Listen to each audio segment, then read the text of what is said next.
Good morning, Vietnam. It is 99.9 Mystic Sundays. I am your host, Dr. Harry Rosenpenis. For the record, I am not a doctor. Good to be with you here this morning, October 4th, 2020. I hope you're all doing well out there, wherever you may be, wherever you're at, and most prudent wishes to wherever you are going.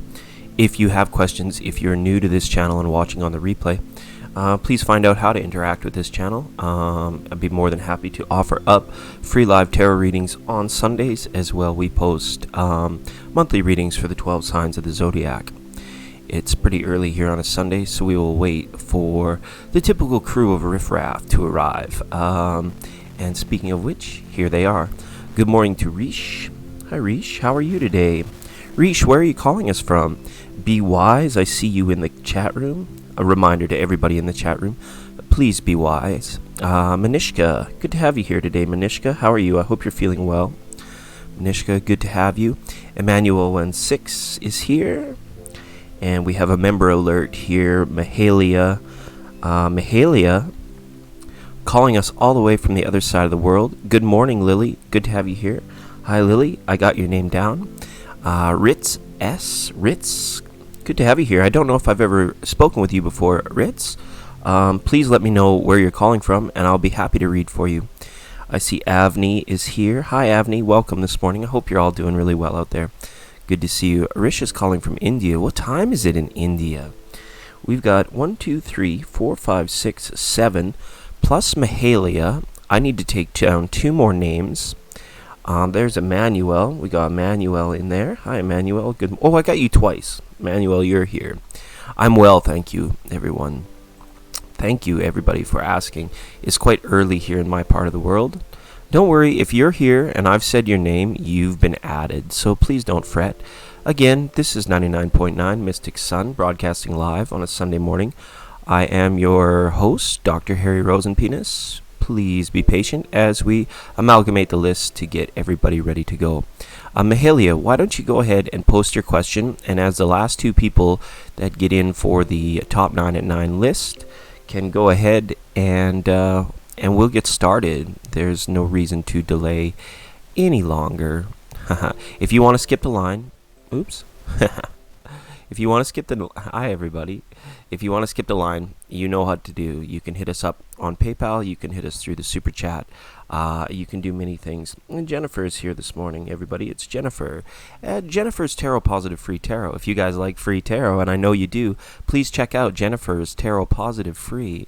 You'll see I got her over here on the Friends Community Network page. Really awesome. And Jennifer's Tarot Positive Free is live streaming quite often, so you can find her there. Please don't forget to find her channel maybe as soon as you're done with me and our technical difficulties. All right, we're just waiting for Mahalia to post, and then we'll talk to Jennifer, and then Deirdre makes it in on the top 9 at 9. Good morning, Deirdre. Good to have you here. Mahalia says just gusty winds maybe at your house. Just a general here for October, and we can do that 100%. I'm not sure why Emmanuel's comments are not showing up. Interesting. All right, just a general for October. Let's go ahead and do that. We're going to read for Mahalia. We're going to read for our members. They always come first. If you want to find out how to always skip to the top of the list, please go to the channel page. You can hit join, have access to special emojis, have your name and your shield come up, and these people skip the line all the time on the regular. It's just the way it works around here. Good morning, Deirdre. So let's go ahead. Let's get this party started. Let's get this couple hours of free tarot readings underway. We'll begin with Mahalia, a general reading for the month of October. Just give me a minute to shuffle up the cards, Mahalia, and we'll get rolling.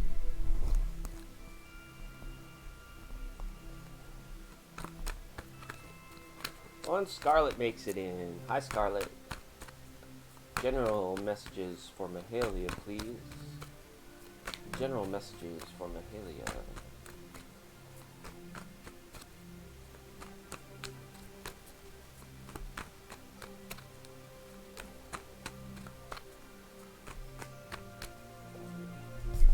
Alright, Mahalia, I got the cards shuffled up. Let's go ahead and see what's happening for you this month. I want to wish you all the best in peace, prosperity, joy, bliss, abundance, and happiness through this entire month and through all moments in your journey. All right.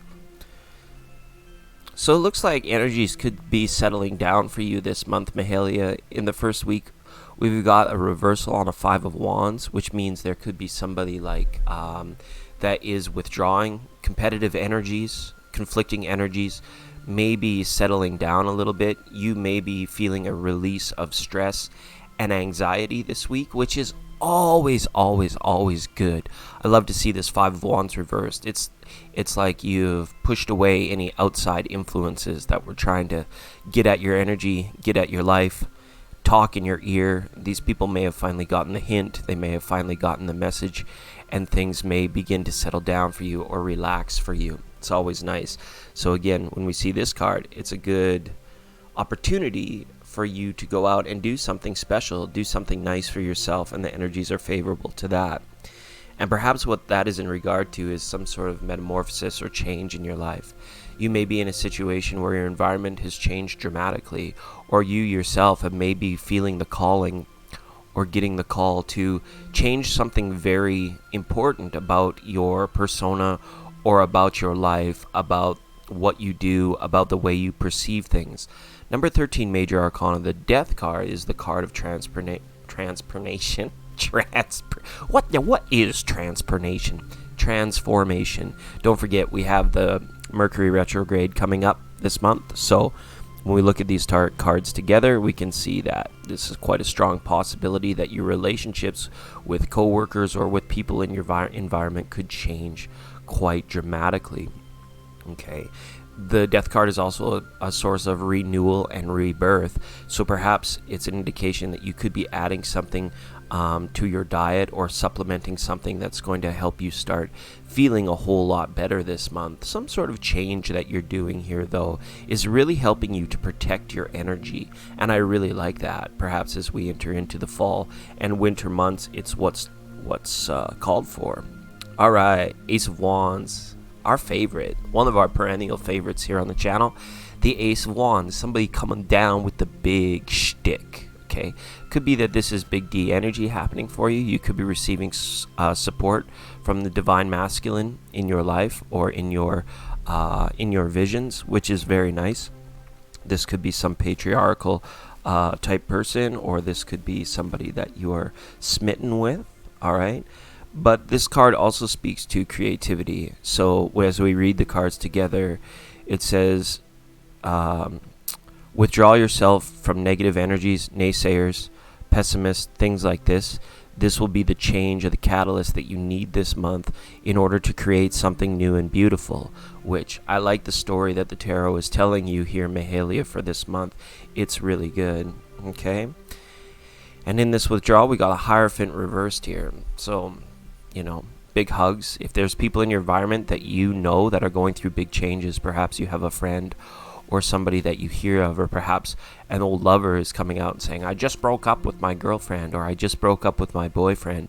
They may come to you for some sort of solace or healing or counseling as well. The reversal on the Hierophant card also means is that it's time for you to relax from pressing the idea that you need to know more, that you need to do more, that you need to be actively out there, like in the grind. It's kind of reinforces this Five of Wands reverse in the mirror energy. If you're feeling tired at all, too tired, like a motorcycle, you're too tired. This is saying take some serious time for yourself, reflect inward on new creative ideas, and not so much push towards conflictual type energies, or trying to get to the bottom of situations that they may seem important to you, but you may be doing them for other causes. You may be researching things to help a friend, and that may all well and good, but be careful of the time that you invest into other people this month, because it may take a long time to come back to you, even if you have the best intentions out there. this month for you is a time for self.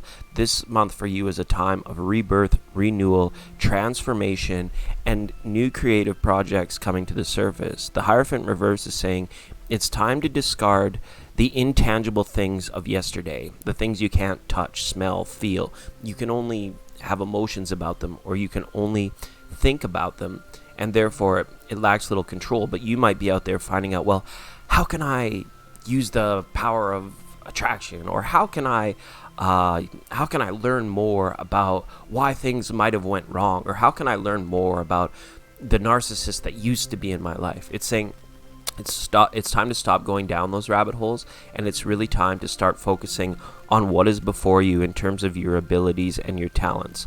Not that I feel you've neglected them, I just don't feel maybe as though you've made them a priority, and you may have received some sort of advice. Could have been a reading, it could have been instruction, could have been a professor, could have been something of that nature that, kind of got you derailed or detract from your major purpose. And big hugs, Mahalia. If you are struggling right now in terms of relationships, romance, and love life, and things like this, it's saying, let the partner withdraw for a little while this month, and don't conflict it, don't combat it.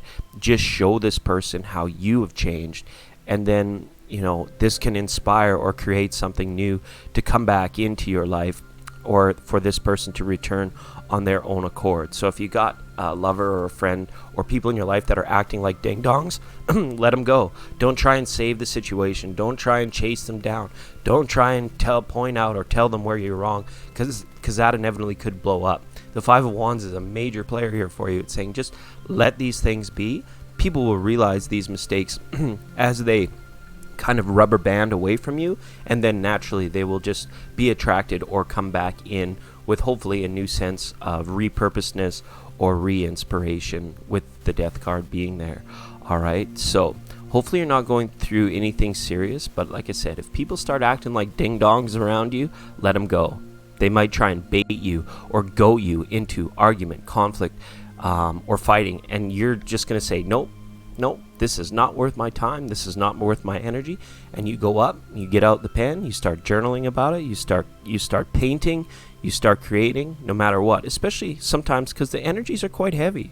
This is the Death and the Hierophant card. You may be feeling certain days where, it all seems to be coming down on your shoulders, or the rain will never go away, or, it just feels like you can't get ahead without some sort of adversity coming back. Don't worry, Mahalia. These energies are subsiding this month, and they're doing so because you're not letting them have any sort of power over you. Remember this Ace of Wands, and being like, if you want to get rid of it, if you want to discard it, if you want to punch it in the stomach, then really what you got to do in that situation is withdraw, step back, close the door, be like, come back and talk to me when your energy is more aligned with mine, because I'm not going out of my way to align my energy with yours just because I know that all that I may get is disagreement, conflict, or someone just endlessly trying to prove to me that they are right, when we know that that's the source of the conflict to begin with. Okay, hopefully there is something in there for you, Mahalia, that you can use this month, and hopefully your situation isn't too out of control. But I feel that there is some conflicting energies around you this month. Make the best of them through opportunity to get out there. All right, we got a couple super chats on the board, and we have some members here in the room. I see Scarlett has joined us this morning. Welcome, Scarlett. Good to have you here. We do prioritize the super chat readings. We've got Regina. Hi, Regina. Thank you for the super chat. That's really cool of you. Don't forget to smash like this video, thumbs up. Find out how to subscribe if you are new here. Regina says, will Pisces try to make an effort in the relationship?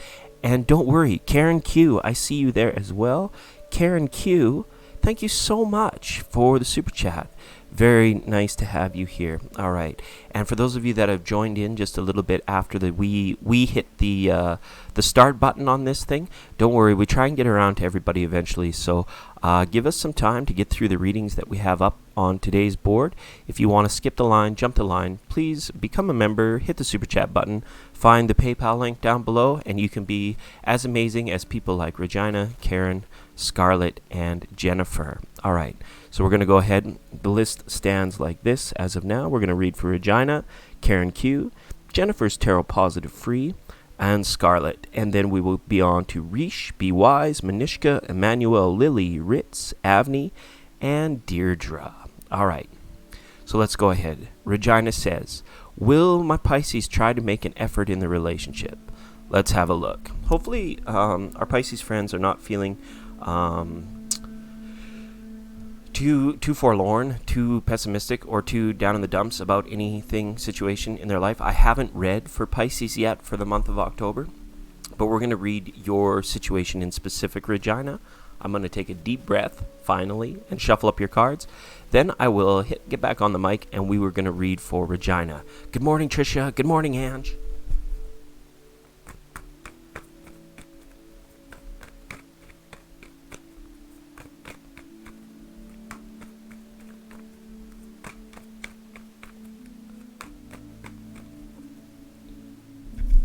All right, will the Pisces make an effort in the relationship with Regina? Let's have a look. Let's have a look at this situation. Regina, we've got the judgment call. All right. So I think there is a discussion that's coming between you and your Pisces. There could be like some awakening, some aha moments, some realizations that one person is trying to get out of the other person, like saying, can you understand this about me? Or can you understand this about our situation? And I feel like it's you reaching out to the Pisces and the Pisces needing to answer the call. With the judgment card here, I think that this call is going to be answered, and you guys are going to be having a very direct and a very important and a very pivotal conversation about your relationship. So this is good. But a tiger can't change his stripes. We've got number 15, Major Arcana. The Dirty Devil is up on the board here. This indicates, for me, this is my marriage card. Okay. I know I'm a really cynical old guy sometimes. Normally, most readers see the Hierophant as the marriage card. I see the Devil as the marriage card. Okay, so this is about the level of emotional bonding. So the effort in the relationship, what we see is that with the Judgment and the Devil, is a break free from the way that this relationship has been. A break free from the things that both partners, both you, Regina, and your Pisces, do not like about the relationship. I don't see there being a lack of desire or love or wanting to be together as of yet in these cards, but this is mostly cerebral about how you contend, both you and the Pisces now, because these cards are saying this is definitely a two-way street, how both of you perceive the relationship in terms of pros and cons. I love being in a relationship, but I hate the fact that they do this, that, and the other thing. And then they say that to you. I love being with Regina, but I just hate the fact that she requires me to this, that, and the other thing. So this conversation is coming, and this is going to come, and this is going to be about the level of codependence versus the level of independence that you guys are both willing to accept in this relationship. Now, as far as the effort being made, I don't see anything here indicating that one partner is going away, or I definitely get the feeling that there's some bad habits. People cling tightly to their independence and sometimes a little bit of selfishness, and they don't want to share their time or their energy when the other person wants to share their time or their energy, and the other person's left thinking like, well, I wonder what crawled up his butt this morning, and you just kind of left wondering, like, do they even care at all? When really it looks like the situation is just like your guys' sort of circadian rhythms and particular cycles may not be particularly aligned, whereas though it's like you get the vision of we wake up together on Sunday morning and we do something beautiful together, whereas like, you know, your Pisces may wake up Sunday morning and all they want to do is watch Harry Rosenstein over on C-SPAN or whatever gnarly habit they do. Maybe they like to go and play video games for a while before they're even ready to talk, you know, and this sort of stuff. And you're just like left feeling like, well, what the hell is wrong with just spending some time with me? And I totally get it, but it's like bad habits are in the way here. Now, I don't know if you're a fire sign. We've got the King of Wands here. This here is about, again, clear, direct communication, about understanding, managing this relationship. And I feel this conversation is coming. And neither one of you can try and dominate this conversation. This has to be a very open thing. Any sort of pushing and pointing the fingers, accusation about the way, because we know things haven't been as good as they could be. But in this conversation about how do we change that, we cannot perpetually just point out, this is terrible, I don't like this, right? We need to begin to talk about how we're managing this, like where are we going? So if you're wanting to see a greater effort put forward by your Pisces into this relationship, the conversation that is coming, I feel, needs to be structured around levels of, like, are you happy? Like, where do you want to be in 5 years? All of these things that can create optimistic answers rather than finger pointing, accusation, and blame, because let's face it, the dirty devil can be all about it. But the King of Wands is a much wiser king, full of passion and desire, which I see you guys have. There's a desire for life, there's a desire for one another. It's just, how do we get on the same page here, and how are we not left? So I really feel like the conversation, if you start to gear it towards the future and the potentiality, the possibilities of what things can we do together that will help us feel more comfortable, more free,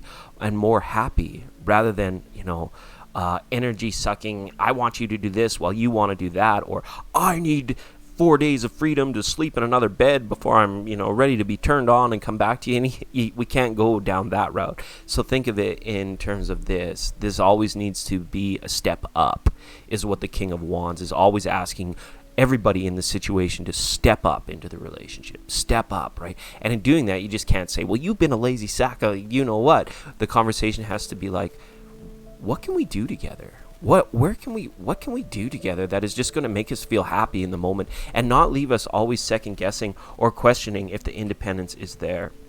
All right. We may have an Aries in the situation now that might be complicating things. I don't see this as being like a third party in your relationship, but it looks like one of you might have like a nasty boss or workplace demands, or something or someone that has dominion over your life. Your Pisces may be struggling with someone in their external environment that they feel obligated to, that they feel like they have to be there for them as well. And it's kind of left you feeling a little bit on the outside, being like, well, do they even really care? Do they even understand me? And this sort of thing. So if you can help your Pisces really feel relaxed about this other person, this could be a bad boss, this could be a family member, this could be an old like a relationship, or somebody, even a sibling that is just very very demanding, very commanding about this. Somebody feels indebted to a person that is not a very nice person. So that might be struggling in the situation, or struggling for you guys to get together and to feel happy, because when he's there with you, I feel like ultimately, sorry, I shouldn't assume gender. When your Pisces is there with you, they feel externally stressed. They can't get something else out of their mind. And this could be a person that, they feel obligated or responsible to because of work, family, or something else. So try and support that as best you can. And as far as will this person come around, the cards are not showing the effort directly coming, but it doesn't show them necessarily leaving or doing it because they don't love you. Check your own mindset is what I want to say to you, Regina, in this situation, being like, can you feel comfortable the way things are? And do you guys, and have this conversation, are you guys committed enough to one another to allow this person, your Pisces, to deal with their stuff on their own time without becoming directly involved? And can the Pisces be with you without being diverted or distracted by thoughts of things like, when you guys are Netflix and chilling, why is this person thinking about the stress of not having their homework done, or not having their TP reports done on time, or whatever it might be? And that, I feel, is the kind of disconnect that's coming through. And again, the judgment here, it lets me know that you might be feeling, when is the greater commitment coming? The King of Wands say manage this by talking about your future through open conversation. And you may get into a situation where your Pisces is feeling a lot less like his life has been mismanaged. Sorry, I shouldn't assume gender. I assume it's a he, but it might not be. Sorry.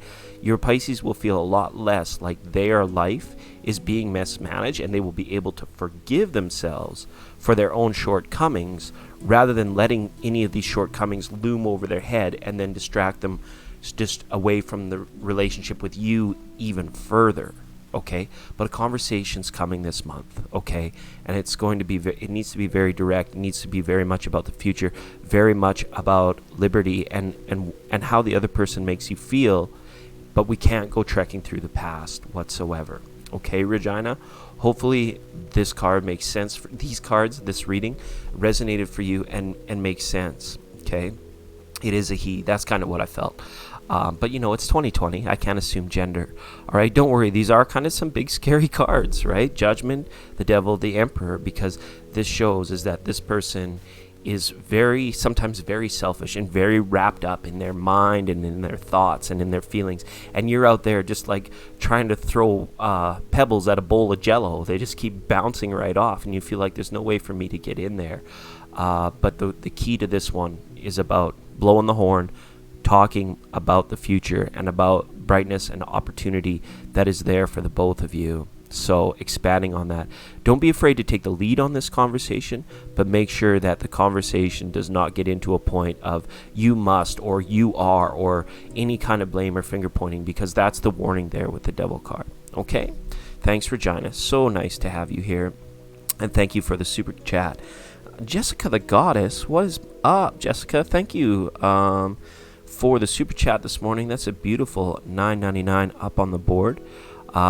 So we'll redo the list, and we'll go. It is Mystic Sundays on 99.9, October 4th, 2020. I am your host, Dr. Harry Rosenpenis. For the record, I am not a doctor.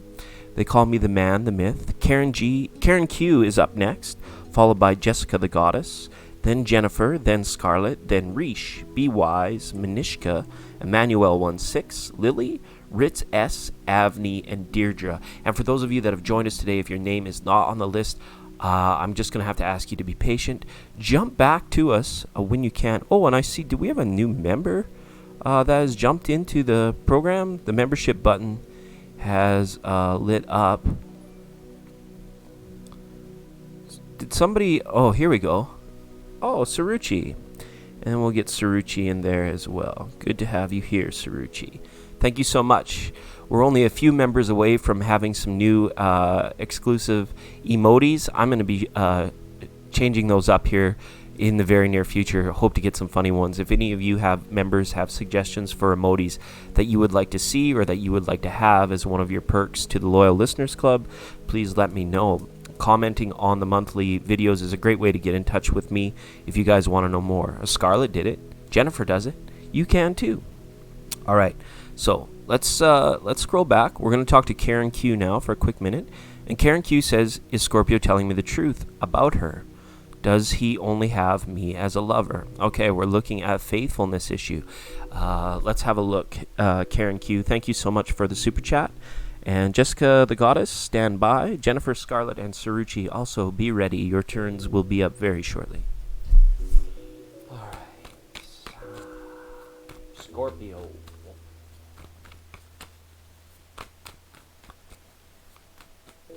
Is Karen Scorpio telling the truth? Whoa, the whole tarot just jumped out. It's like when you're...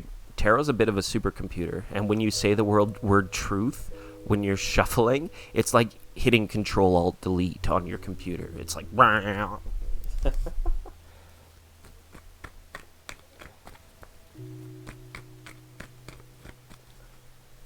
right, thanks, Regina. Conversation's coming, so be ready.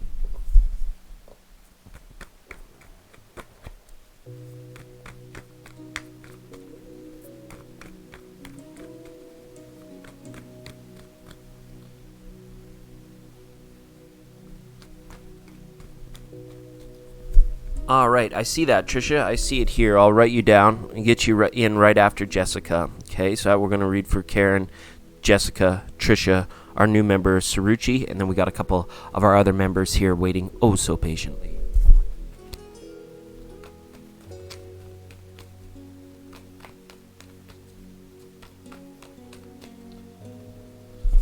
All right, is Scorpio going to be truthful? Is Scorpio telling the truth? Okay, let's have a look. Scorpio. The Sun reversed. It's going to be okay. The Queen of Cups reversed. The King of Swords reversed. And the Ten of Pentacles. Okay. Now, we have to be very careful when we look at questions about infidelity and truth and things of this nature. Okay, we got a whole bunch of people that are not acting. They're not coming correct. They're not acting the way they normally would be acting. I think that you realize, Karen, that your Scorpio has kind of changed their behavior as of late. And I see this because of this card here, the reversal on the Queen of Cups. We asked if Scorpio was coming correct, telling the truth and coming correct, but the Queen of Cups has showed up here a little bit reversed. They've changed their habits, their timelines, and Scorpio is one of the fixed signs. So it's usually an external thing. If this person, this third party that's in question, is an air sign, Libra, Aquarius, or Gemini, I would be quite concerned. I would indicate to you to tell you to really get to the bottom of this. You may have to investigate a lot further.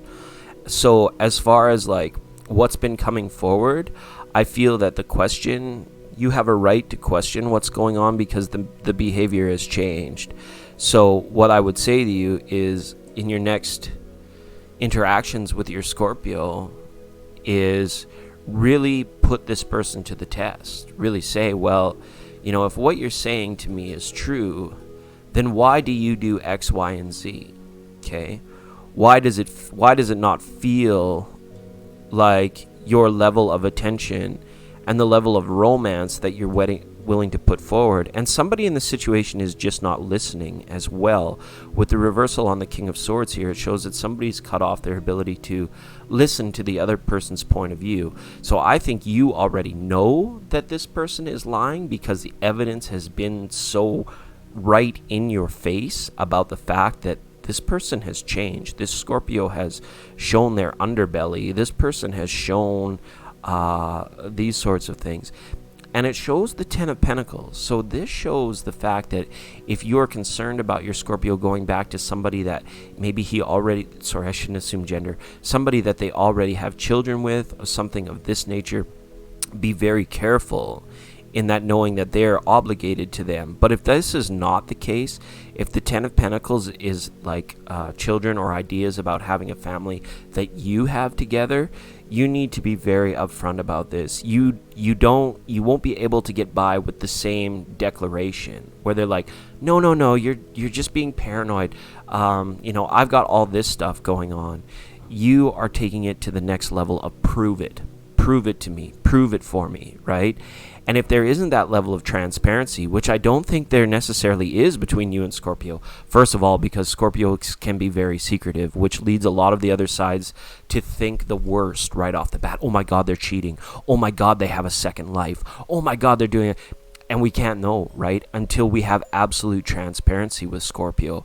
And what this requires is a commitment of time, the commitment of, yes, I will take my relationship with you to the next level, because a Scorpio can only be squeezed so far until their head pops off and all of the truth comes rushing out or gushing out. But to answer your question, I don't feel like your Scorpio is coming correct with you about something, and I hate to give news like this.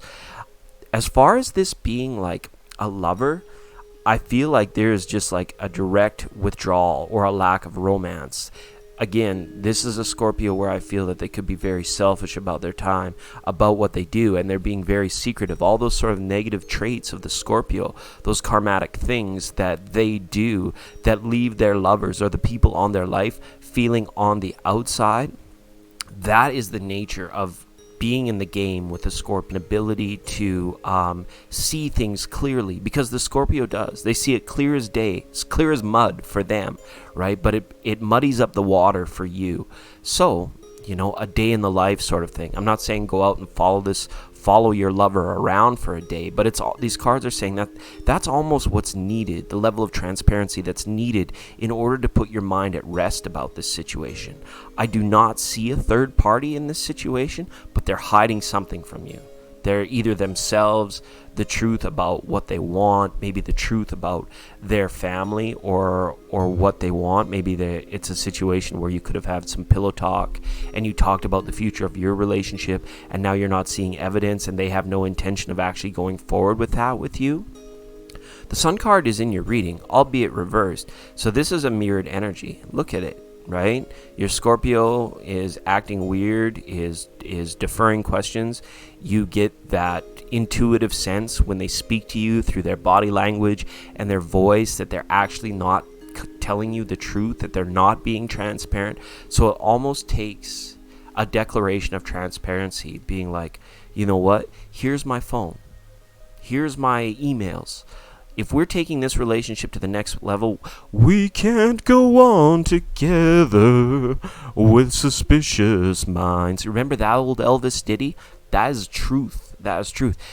If we have a suspect or we have suspicion, it's going to take away, it's going to rip away at the foundation of the relationship that you have with them. Perhaps explaining to this Scorpio that you're not going to stand for it, that their words are not comforting enough to you because their behavior is so contradictory that you need the next level of transparency. If they're not willing to give it to you, get out. Kick him with the cowboy, kick him in the ass with a frozen boot and say, you know what, until you're willing to do that, we're on a Ross and Rachel here. We're not going any forward because they're not coming correct about somebody. I can't see the third party here in this reading for you. Let me just get a clarifier up for this King of Swords here and see. Libra not coming correct. So yeah, it could be a situation where someone is saying things just aren't fair, things just are not right.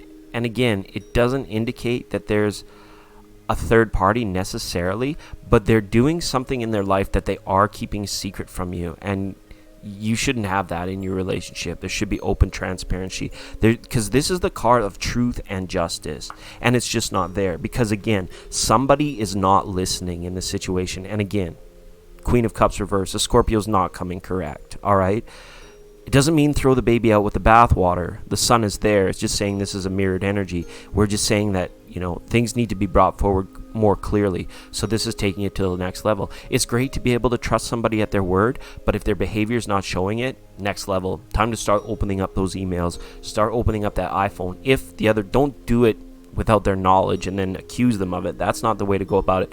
Do it together. See if they're willing to do that with you together, like kind of on the moment. And if they're not, red flags go up, right? Absolutely. And you can't have that. You can't go forward with this suspicious mind anywhere. I'm not seeing the third party, but they are definitely hiding something from you. Okay, that's hard news to give for me as a tarot reader, Regina, but the cards say what the cards say. Sorry, Karen, not Regina. Karen. The cards say what the cards say, Karen. Okay. All right, Jennifer, good. Thanks for the super chat. I appreciate that so much. The list is like this: Emmanuel, Lily, Ritz, Avni, and Deirdre. You're welcome, Karen. Hey, big hugs. Don't do anything crazy, okay? Don't do anything silly. I would simply say we need to take the transparency to the next level. Divvy up. Come on, where's the phone? That sort of thing. All right? That's where you want to go next with this. And the Scorpio, you gotta be careful. It's like when people saying playing with fire. Scorpio ruled by Pluto. This can take you on huge journeys of self-understanding when you decide to get together with a Scorpio, and all of their crap that comes out and that they do. To a certain degree, you subject yourself to it by wanting to be with the Scorpio. But the Scorpio has an immense depth and capacity for love, compassion, and understanding. All right? So make sure that it's not something else. Like, say, be honest with me about everything, and not just like think about the possibility of the third lover. But there's definitely something there that they're not. Okay, Jessica, you're up. Your phone died, but you're back? All right. That's good that you're back. We don't want to front. I'm going to read Jessica's question right now. And thank you so much for the super chat, Jessica. Thank you so much for the super chat, Abigail. And thank you so much for the super chat, Jennifer. let's talk to Jessica the goddess here real quick. Jessica says, took your advice and spoke to the Aries. He accompanied me on an 8-hour drive to take my sister home. We discussed a lot of things. I got closure. How does he feel like after our talk and during the drive? Well, pat on the back, Jessica, right? Do one of these. You got her done. You got a lot of clarity, I feel. It was almost like the veil had come off, or any kind of blinders have come off. And it's very nice being side by side in a vehicle like that, rather than across a dinner table where it's like always shifty with the eyes. It gives the brain more of an opportunity to really articulate what it wants to say to the other person, when you're both kind of like staring down the open road and you're going in the same direction together. A really good thing to do. I'm really glad that you guys were able to do that and got your sister home safe. But let's check out and see how your Aries is feeling after that drive.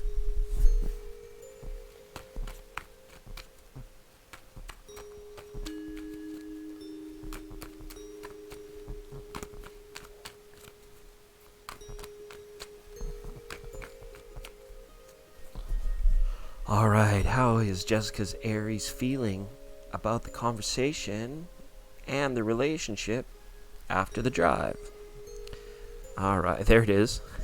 The Chariot. We already talked about that to a certain degree, how it's like, hey, camera, come on and focus. The Two of Cups. All right. I feel as though he's gotten to a certain understanding of a plateau that they have reached with you in your relationship. I think the Aries has understood now the level of depth which they need to attain in order to keep things fresh, keep things willing, and keep things working. Don't be too afraid by that Two of Cups reversed, because this, I feel, is an adjustment time and an adjustment period for your Aries. They're actually like kind of having to step back to think, all right, well, now how do I approach this? How do I stay true to my word? And still, because they're Aries, they will consistently be evaluating how you are doing, Jessica. That's kind of the nature of the beast when you decide to date into Aries and fire on this side, all right? But overall, this is mostly positive. This is mostly positive.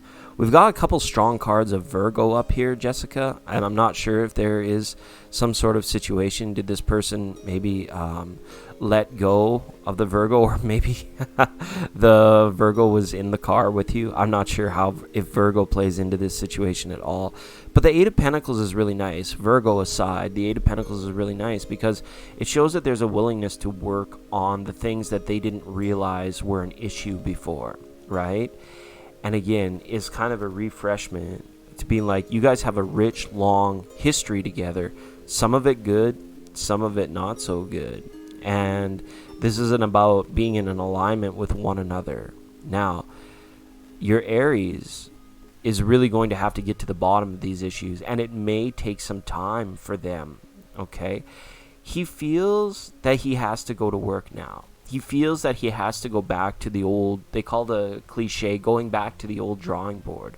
What can they do to refreshen their commitment? And I'm not sure if that's was a part of the conversation. You could have discussed a lot about career.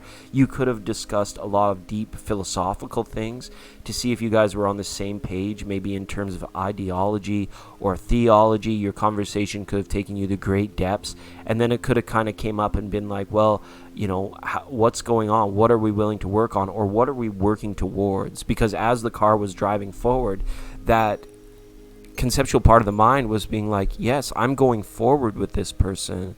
I'm going, together with this person. So I think he's wondering what he can do to really almost like romance you again, or to satisfy that part of you that, whatever it is that ties you together, whether it's kids, whether it's sex, whether it's like this is a person that changed my life kind of thing, and keeping that at the forefront. Okay, the Six of Pentacles being up here, it's very balanced. It shows that after this conversation,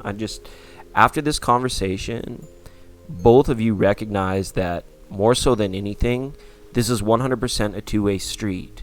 Both people giving 50%. And at one point in time, one of these people was not giving 50%. And the Princess of Wands was because I feel as though you repaired or you reconciled something where somebody felt as though they lost favor, and they feel a lot more comfortable. Your Aries feels a lot more comfortable with you now. Again, it's not that they still have a lot of growing up to do, I feel, because the Princess of Wands here is showing that there could be more maturity injected. There could be more esteem, confidence, acumen.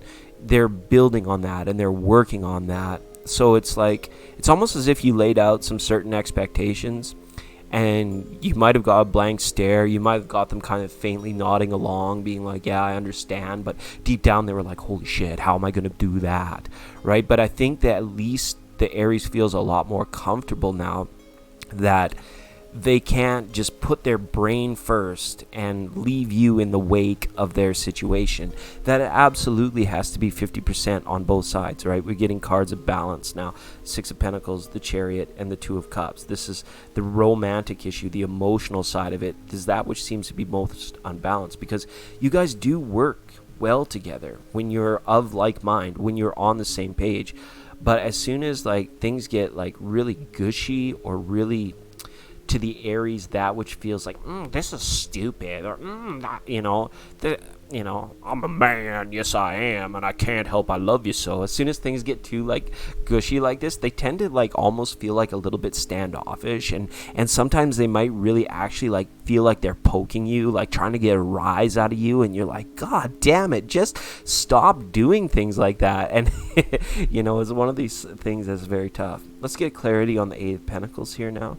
All right, we got the card of defeatedness. So again, stressed out. They're willing to work towards it, but I feel as though you guys could have discussed a lot more about the future, about the goals of the situation, because a lot of this is what the cards are saying is like, you guys have agreed to wait and see almost. You guys have agreed to like maybe try things out and then wait and see how this particular agreement works in the future, how this particular situation. And they feel as though they needed to like shape up or ship out. That's the Six of Wands reversed. Again, here with the Queen of Wands reversed, we're looking at it from the position of the sign of Aries. Aries cannot always have their cake and eat it too.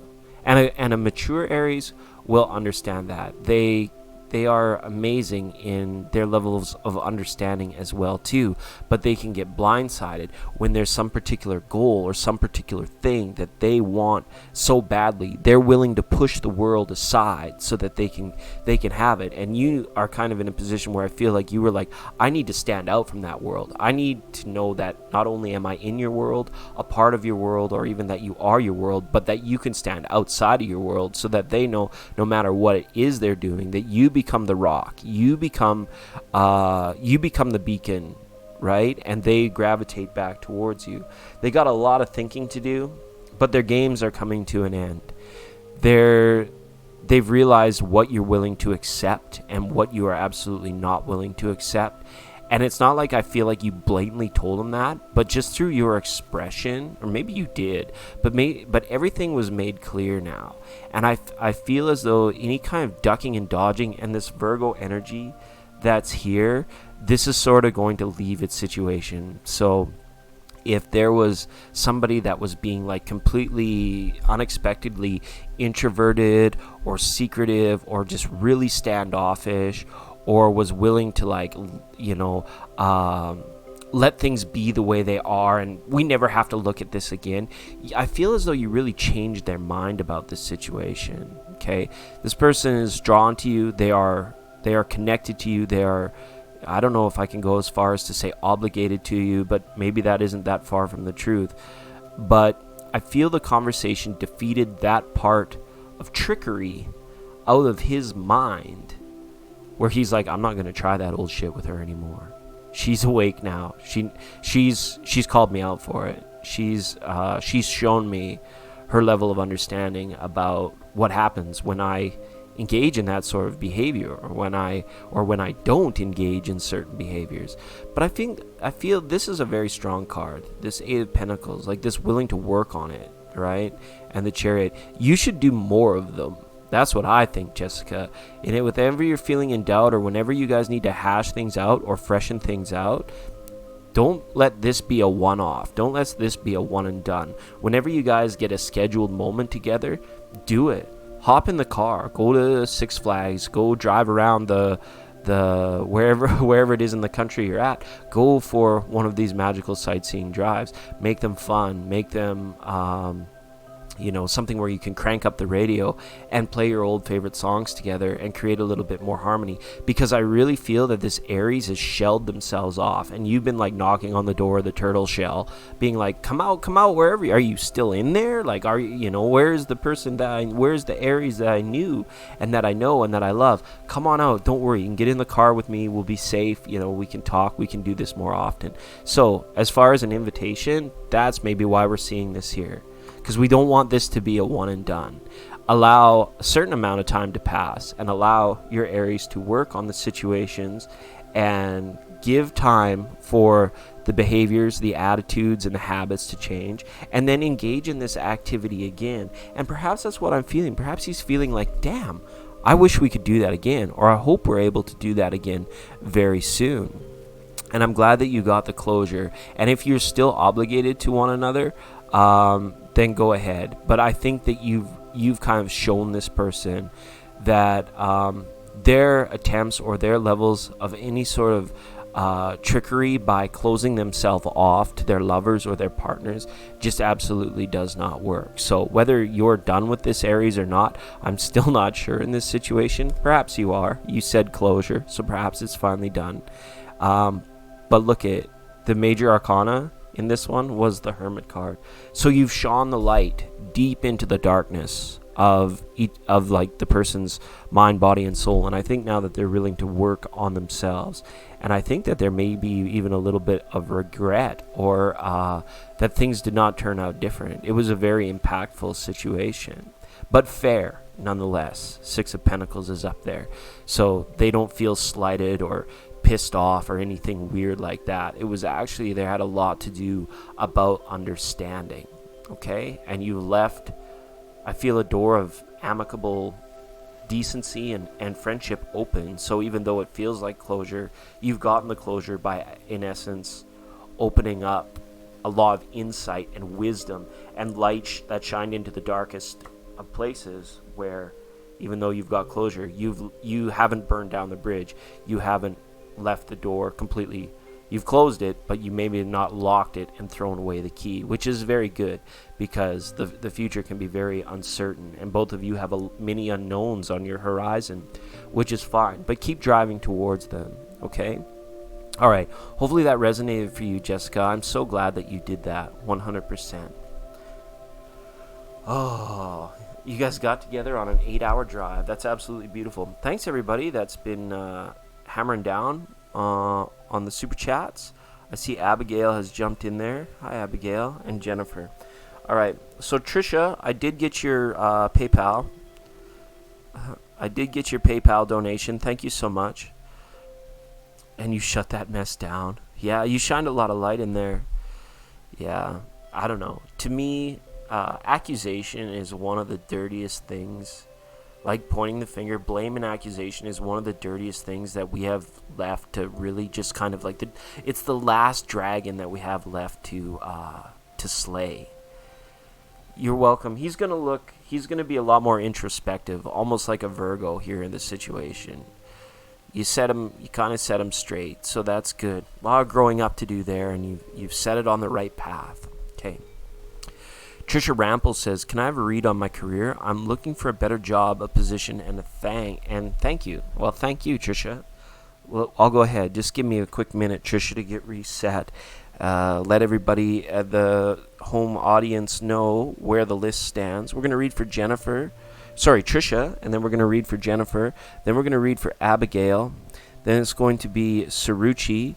And then Scarlett, then Rish, Be Wise, Manishka, Emmanuel, Lily, Ritz, S, Avni, and Deirdre round out the free list. And if that's too long for any of you to wait, or if you did not hear your name called, you can definitely go ahead and hit us up through the PayPal line, through the Super Chat, or join through the channel page to become a channel member here, and I will get you boosted up and we can get you out a reading today.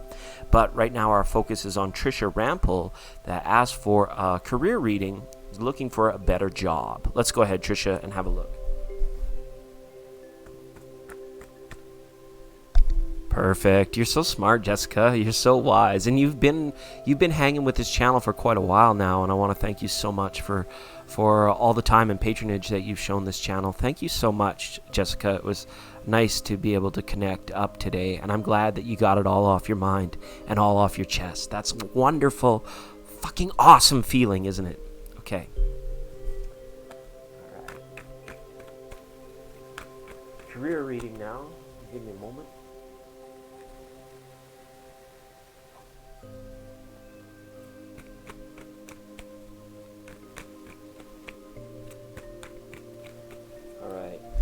We got the cards shuffled up here, Trisha. Looking for a career reading for Trisha Trisha Rample. Show us of Trisha how the job search for a new job is going to go. You got a 5 of Wands reversed here. This is good. 4 of Pentacles reversed. High Priestess reversed. Looking good so far. And the 8 of Wands reversed. Alright. So, let's start at the start with the 5 of Wands here. This 5 of Wands reverse shows me that you have something on your resume or on your career page, some sort of talent, ability, or skill set that sets you apart from the crowd or from the field. You have something that is desirable to employers, and you have some ability to provide a service at an exceptionally good level to the people. I don't see this being difficult.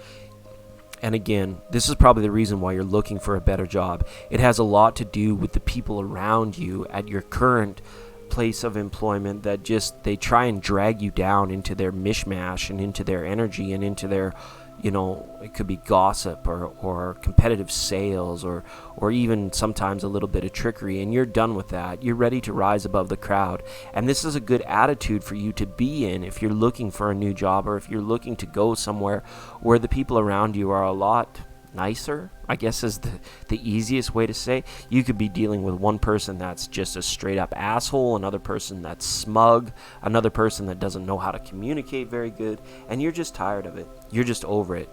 But the success of you landing a new job is kind of dependent on this 4 of Pentacles reverse, which is nice. Becoming upwardly mobile, willing to go out, to travel farther, to do more, to take more ownership and to take more responsibility. And I see you being in a place where you are conceptually ready to do that with the 4 of Pentacles reversed. Now, again, it takes money to make money. Or what's the other one? We have to be an outlet.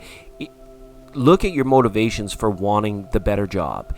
If salary or compensation is one of the big things that are on your motivational list, it may take a little bit longer for you to find the exact thing which you're aligned with or which you actually love. All right? Look at other motivations when it comes, because I feel like you have some certain skill sets that you have maybe more of a selection than what you're actually kind of understanding for yourself. You think, well, I've always been a carpenter, so I better look for a carpentry job, or I've always been in sales, so I better look for a sales job. Look for things that are a little bit more open-ended, that dovetail, that give the ability for more potential to do more.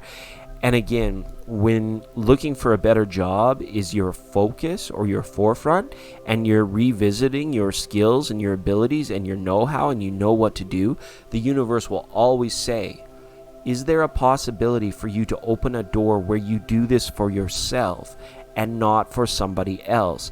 If it feels like too much to do that, like, I'd have a hard time getting started, and maybe you're just not feeling up to task, then don't. Then go to work, sell your time for more money. In that case, salary does become kind of the main motivator, and getting away from all these ding-dongs, right?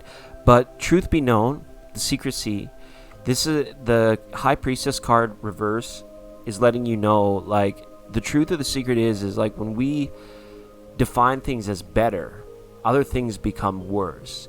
And then we get into situations where, is the grass always greener on the other side of the fence? Perhaps there's a lot at your current job that you could do, that you could understand, that you could glean information off to make your environment better there and not have to undergo such a big change. But aside from salary, I think a change of environment, a change of scenery, a change of venue is very important to you. It's almost as if the mind and the spirit is crying out, being like, I can't do this same old shit day in, day out, right? It's very tough to do that. And it's almost like the feeling is like waking up in the morning being like, damn, we're off to that same old place again to deal with these same old people. So it's the change itself. But if that's what's driving the motivation, remember, you could get yourself into a situation at a new job where, 3-4 months go down the road and then you're feeling the exact same way. Crap, I got to get up and I got to drive a little further now. And, Tony over there in accounting is still a bit of a jerk. So don't do anything rash when it comes to this sort of situation. Keep your ears and your eyes open for new opportunities all around you.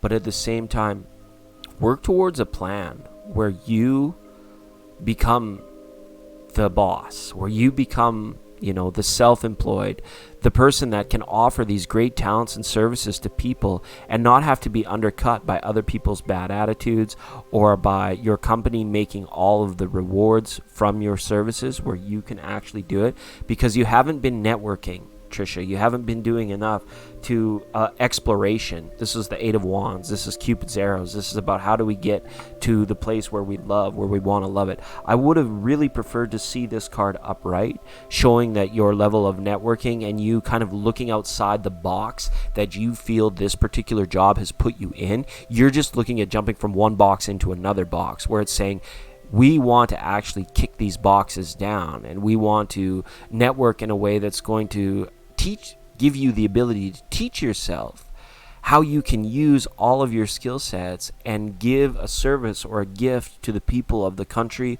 or the world, where you become the benefactor, you become the recipient of all of the good rewards, and you are outside of all boxes that we generally tend to put ourselves into, where we just sell our service for money. We sell our time to the company for money. The boss takes advantage of it, right? Routine too, yeah. So the spirit is actually asking for a lot more than just the typical rewards of a job, and that's why you're feeling this pull to better your career path. But I would like it if that question was saying, let's look at it. Keep going to your own job for here a little while. Don't do anything drastic, but in your free time, think about what other alternatives or how you could network yourself in a way where it wouldn't be just from jumping from that one box into that other box and then closing the lid down and being like, ooh, I feel safe and secure. The benefits are there, the retirement package, all that, but I still feel super butt chapped every morning when I have to get up and go there because some other jerk face is, calling the shots or receiving all of the rewards of the hard work that you're doing, and you're only getting the original contracted wage that you signed up for, because that's going to lead to a cyclical thing rather than a breakthrough moment in your career path. And that's what the Eight of Wands in your career reading is saying. You need to almost explore some creative entrepreneurial ideas so that work doesn't just seem like the end. It's only a temporary means to a place to get you to yourself to a point where you're in control, you're in command, you bring about the liberty and the freedom, right? Because the secret at the end of the day here is that happiness, right, is way more than having that going to that box to earn you money so that you can stay in the other box. We want to eventually get above and beyond all of that stuff, all right? Absolutely. So I didn't necessarily see a new job there, but it's saying perhaps you haven't been reaching out to enough places or to enough people because you've sort of limited your viewpoint. You're only willing to go for these jobs that make you feel comfortable. The Four of Pentacles reversed there is saying, you place a lot of emphasis on comfort and the security of the situation, where a little bit of risk, a little bit of a leap of faith may actually help you in your situation to get to a place of happiness through work a lot quicker. Okay, Trisha? Thank you so much. Jennifer, you're up. Let's have a look and see what Jennifer's Tarot Positive Free is saying here. Everybody, let's just go over to the community page real quick. You see Jennifer in the chat room. 99.9 Mystic Sundays is brought to you by Jennifer's Tarot Positive Free. She is a Friends of Nine community network affiliate here at the channel. If you guys love free tarot, and I know you do, it's kind of tough sometimes. I go on once a week to get your free readings from me, especially when everybody's been so amazing with their tributes, donations, and super chats. Make sure to check out Jennifer's Tarot Positive Free. She knows her cards. She is online. She is streaming almost 24/7. Not quite, but almost 24/7. And make sure to grab a free reading from Jennifer. Also, down below, if you have pets and you've ever wondered, what is my pet thinking about me, you can get in touch with Shanimal over there at foryouranimalshealth.com. Find her on Facebook. She is a gret. She's an amazing pet. What could we call her? I don't want to put her in a box. She's like, she builds bridges from your spirit to your pet's spirit. Remember, healthy spirits, healthy animals at foryouranimalshealth.com. All right. Jennifer's Tarot Positive Free says, I had a fight with my Libra man. Are we going to work it out? Oh, there was a double. Jennifer, what are you doing here? Me and Libra man live at a distance. Will we ever meet up? And is that why? And that is why you guys had a fight about bridging the gap, bridging the distance. Well, let's have a look.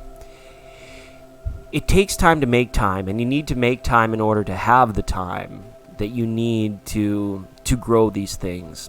The feeling I have, Jennifer, is almost like the distance in the relationship is like trying to germinate seeds with not enough sunlight. Okay? The environment needs to be set in order for the seedling to grow, for the seed to germinate. The seed is a metaphor for your guys' love, romance, and relationship. The seed may still germinate. It just may take a lot longer if you don't have enough heat and sunlight on it. All right? But these are seeds like the old stubborn old farmer sows the seeds and then does not attend to them. Some of the seeds grow and some of them do not, right? You've chosen, both you and your Libra have chosen each other as the seed that you have decided to plant, and you wish to nurture over, to care for it, and you wish to see the success of that seedling grow and mature into a fruitful tree or a fruitful plant. Now, there's two things that you can do to the seed that will definitely hurt it. If you don't provide the environment and then you abandon it, the seed will not germinate. If you provide the environment and then you try to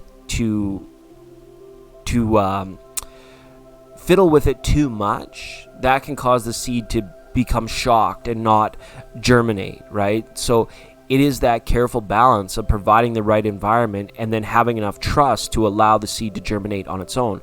Your Libra, I feel, is in a situation where they're like, the seed has been planted, but they're not providing the environment, and they're just saying, well, that's the seed, I'm going to walk away. You're like, all right, I'm going to plant the seed, but I know that the environmental situations are not quite right, so I'm going to fiddle with it, and I'm going to change it, and I'm going to try and make it grow no matter what.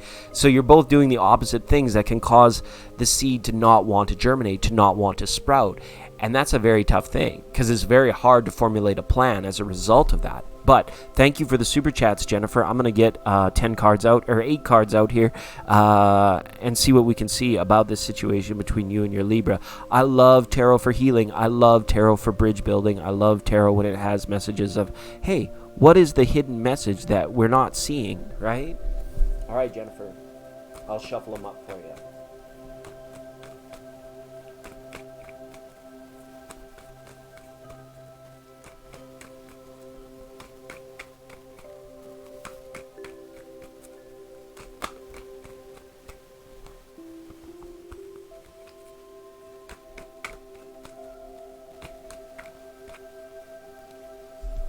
All right.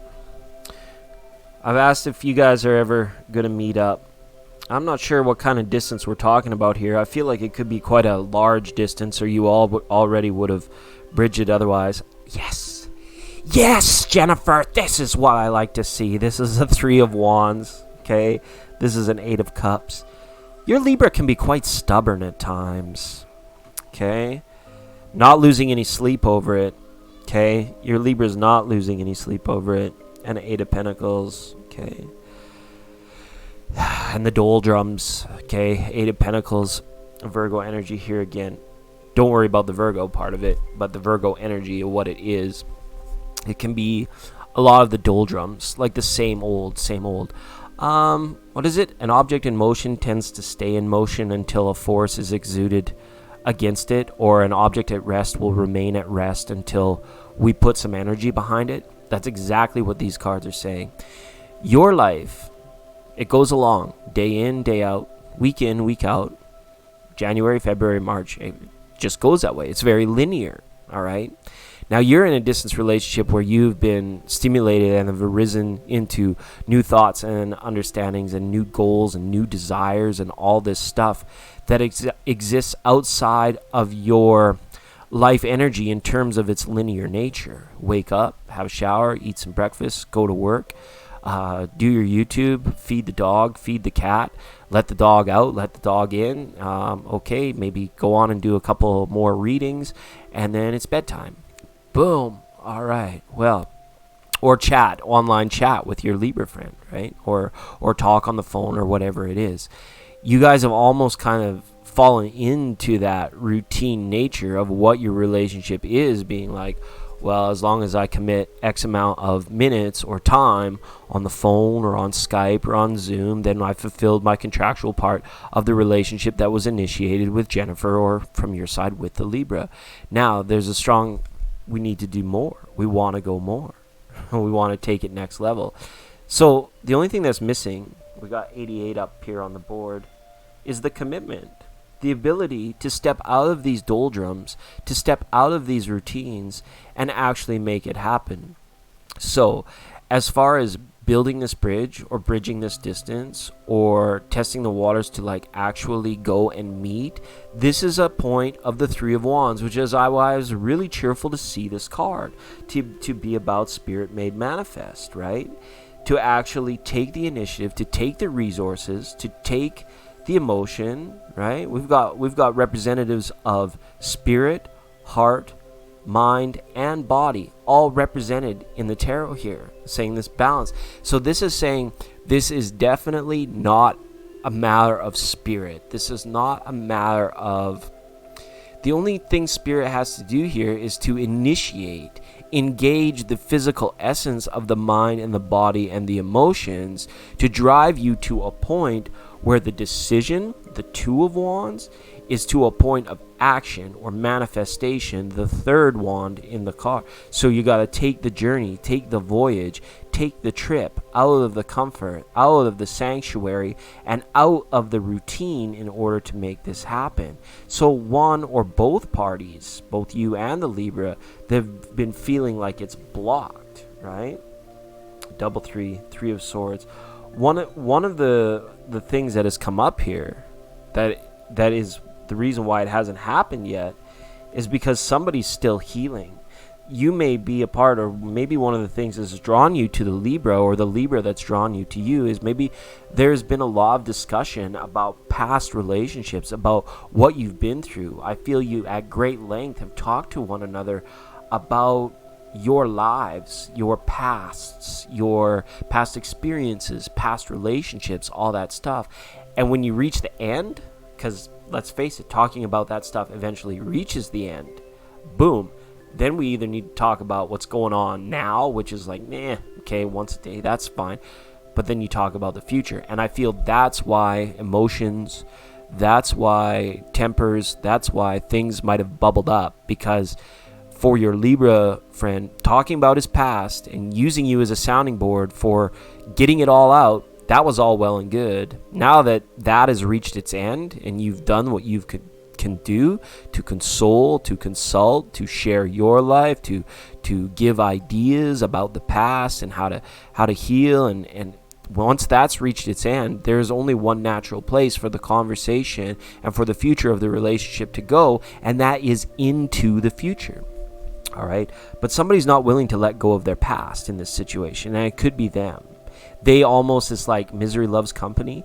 It's almost as if like they refuse to see the fact that the future can be bright, because mentally they're always in a place where they're comparing what happens in the future to what happened in the past. And when they do that, they don't leave enough room for things for the seed to germinate, for the flowers to grow, because they're perpetually just know, well, they're going to die. They're just going to be like all the other ones. It's going to be just like the rest. And actually right now it's the distance that could be keeping you safe in regards to knowing that about this person, because this Libra may really be struggling about not having enough money to come and visit you, or worried that if you put out money to come and visit them, that you're not going to like them and that everything's going to change. The Five of Pentacles is a real lack mentality in this situation, about being like, no matter what happens, it's not going to turn out for the best. And I feel that is due to a level of pessimism that has not been healed within your Libra friend. And you probably got frustrated with it because you saw the answer very quickly. You just said, turn around, bright eyes, turn away from all that bullshit.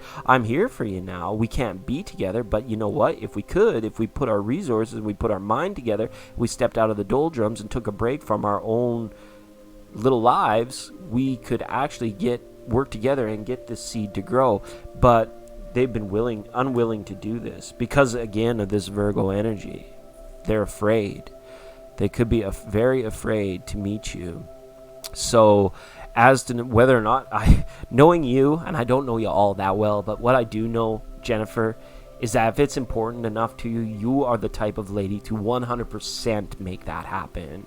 And whether they like it or not, if they turn tail and run, that's the only reason why I could see you guys not meeting in the future. I think it's bound to happen, or this person, you're going to realize over the next little while that they did not give an accurate representation of who they were through a distance, either online or by the phone, because they came across as really full of desire and really wanting and really willing and really able. But then once you got past the point of, oh, let's talk about our past, then you realize there wasn't a lot of substance there, because they weren't willing to apply themselves into a beautiful future for themselves, because they were more happy in the shelter of their misery or their past misgivings.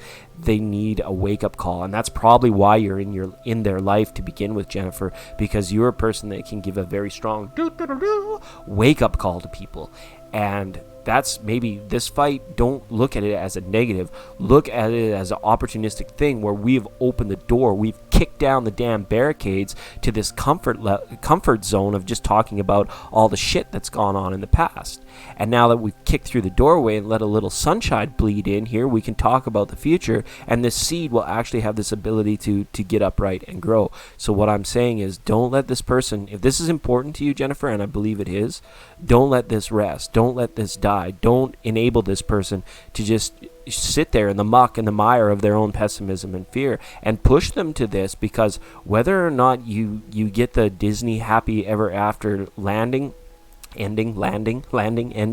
maybe you're flying, I feel like a plane lands, the happy ever after, what you've done is you've pretty much walked up to a shitty 80-year-old bungalow, took a sledgehammer to it and knocked all the walls down, and now the guy that's been sitting in there, the Libra that's been sitting in there, has to do something, because holy shit, is it ever bright outside? Is there ever a lot going on in the world?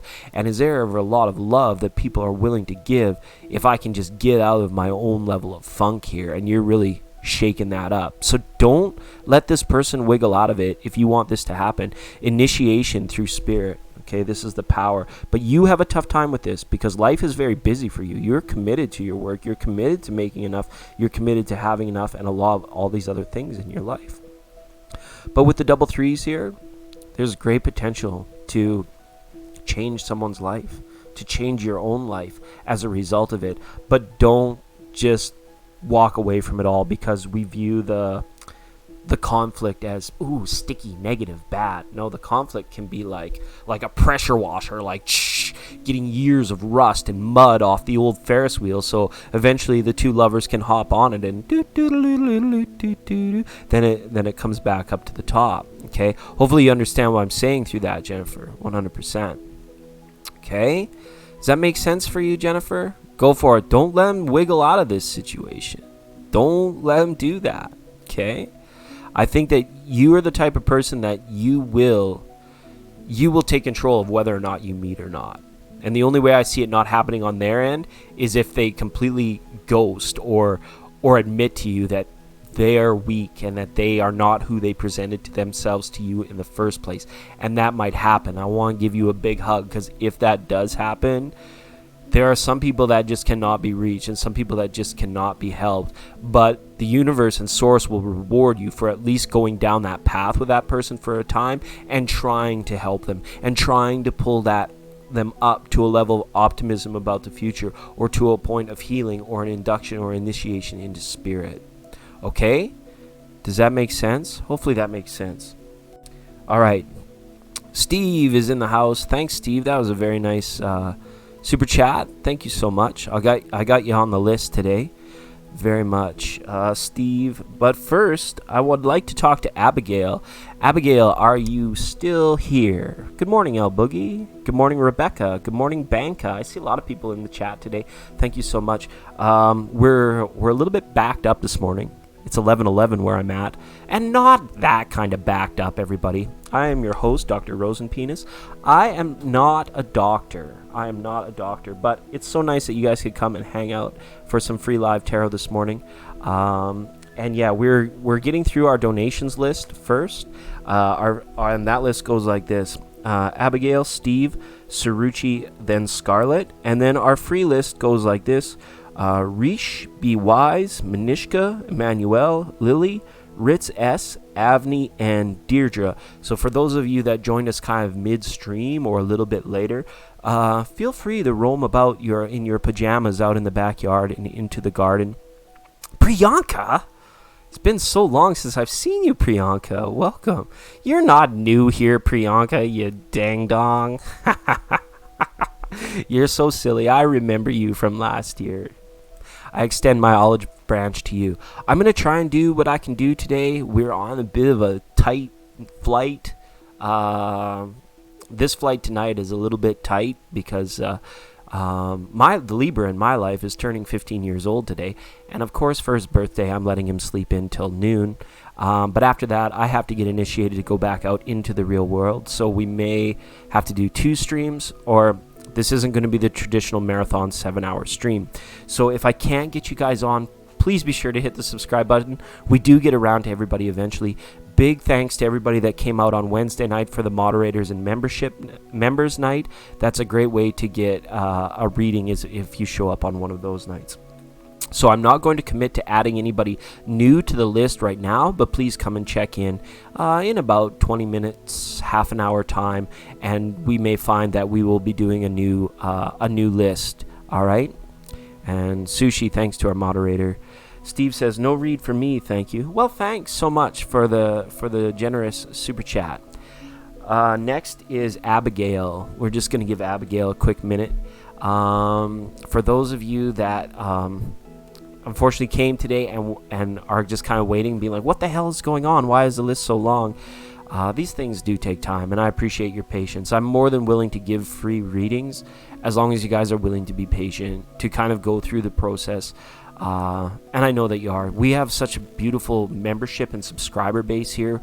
I always profess that we are one of the most benevolent communities in all of YouTube, and we're happy to have you all here today and to be engaged with one another in the chat.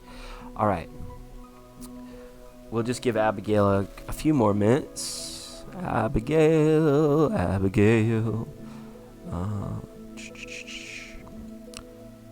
Oh, there's Abigail's question.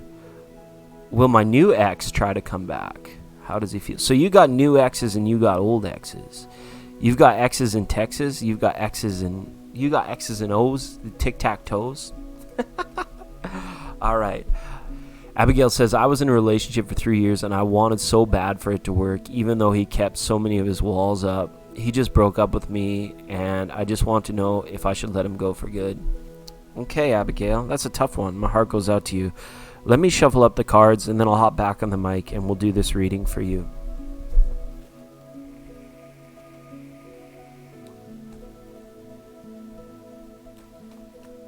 Okay. I got you, Aqua Leo. Thank you. The PayPal line is great, but you guys have to shout at me through the chat that you've gone through the PayPal line. I see you. I've got you down there, Aqua Leo. Thank you so much.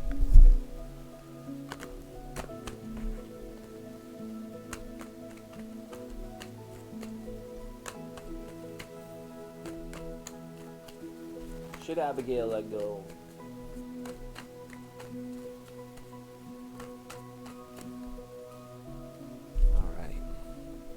it's hard when we want something and we want it and we can't have it. It makes it very difficult on the psyche and the mind. Prince of Wands reversed, the Star card, the Tower card, and the High Priestess reversed. Okay, so I would say you don't have to cut the cord with this person, but needs to be a change in your approach to this person. He's going to realize the mistake that he made in breaking up with you, and I think that they are going to try and come back. I think your intuition has already kind of shown you this. There could be some certain insecurities that exist within this person that you were dating or your most recent ex. Okay. The Star card is here being like, you can have what you want, but you have to do this from a place of passivity, meaning this person, if you really want them in your life and you want to be a part of their life and you want them to be an active part of your life, you may be like beating your head against the wall with this particular person, because this particular person has a long way to go. All right. And being in your life and then leaving your life was a portion of that journey for them. They are going to regret leaving you and try to come back, I feel. But it may reach a point, Abigail, where when you say, am I going to take this back? You know, are you willing to be the nurturer, the support giving, kind of like the rock of the relationship? Because I don't feel that this person you were dating has the potential to be the rock for you. You are in essence playing the role of the rock for not Dwayne the Rock Johnson, silly. I can't do the Terry Crews or the Dwayne to make my things jump. But you know what I'm saying? It's very difficult when one clings to the other for the satisfaction and the happiness. For you, I feel that this was mostly an idea. You clung to the idea that this was going to be kind of like the end all. This person could be the, all that you want. And for times, he showed evidence that he could be that way for you. But the energy is just way too flighty, right? Knight of Wands reversed. This is a rebel without a clue kind of situation. But the fact that it's reversed is why I think they're going to realize that they were a little bit reckless, and they realized that they needed to take a little bit of the responsibility for why things were not advocating and promoting happiness between the two of you. It's because they were rushing here, there, and everywhere, or you said that they had their walls up, their defensive walls up, and it's because there was a stubbornness or a level of pride or a level of ego that had not been put in check for quite some time.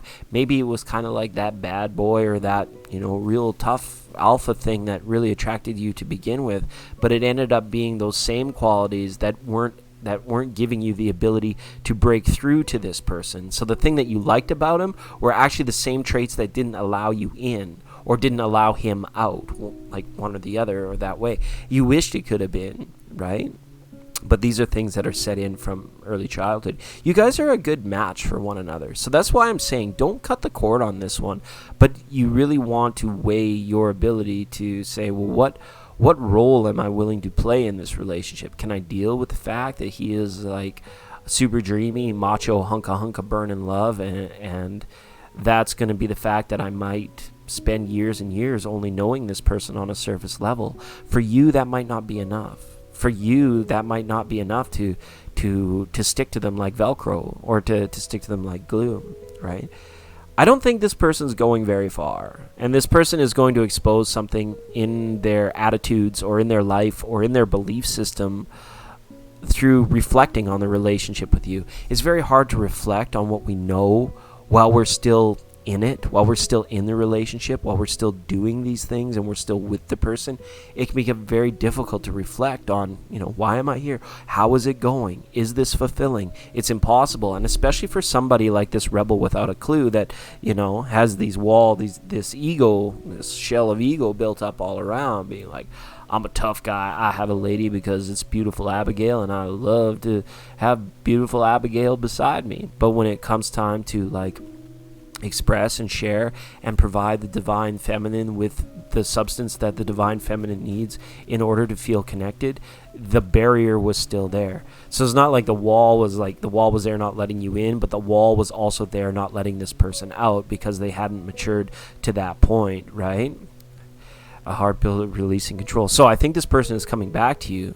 But what I see from this card, Star and Tower Reverse, is that you may decide not to go there with this person unless they exhibit these abilities and they make these abilities, this ability to share on that deeper level of priority. Because, like I said, beating your head against the wall, maybe the wall is just his like really ripped chest and abs, but you don't want to go back to that because it's almost like super unfulfilling. It'd be like trying to quench your thirst with just a teeny tiny little cup of water, like a little thimble full of water, and it just leaves you wanting for more, leading for more, right?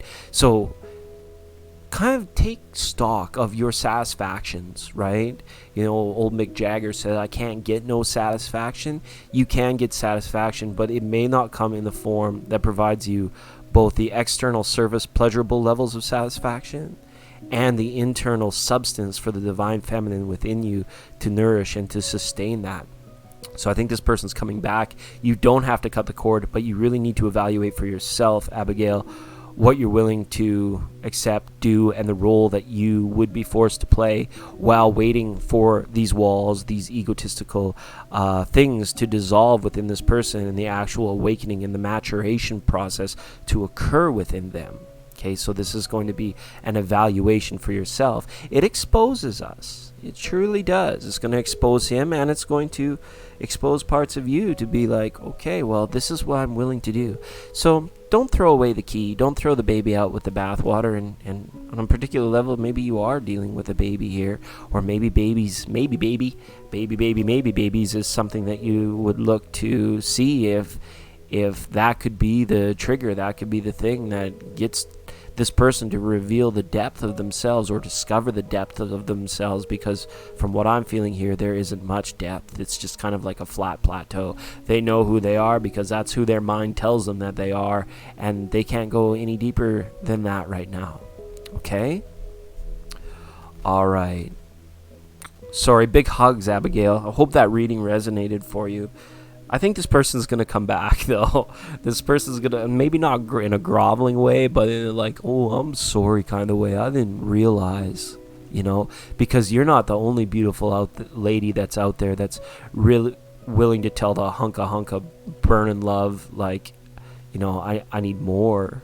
I need more than just ripped abs and an ability to do well on the football field or whatever it might be, right? Because the other ladies, they'd be happy to have them, but they'll realize the same thing. Once there's no substance there, it's hard to get something lasting out of that situation. Okay? Awesome. All right, Abigail. So we had Steve. Okay. Steve says, no reading today. Steve, thanks so much. I appreciate you for sending some love the way of the channel. Aqua Leo, you're up next. Then I want to talk to Saruchi, and then I want to talk to Scarlet. So that's where we're at right now. We got a little bit of time left to go here this morning. Sorry for everybody that's come in. Our donation lines have been unchained, off the chart. But I am willing to do free readings for people as long as you're willing to be patient. Tarot's patient, very patient. And speaking of patience, I'm your host, Dr. Harry Rosenpenis.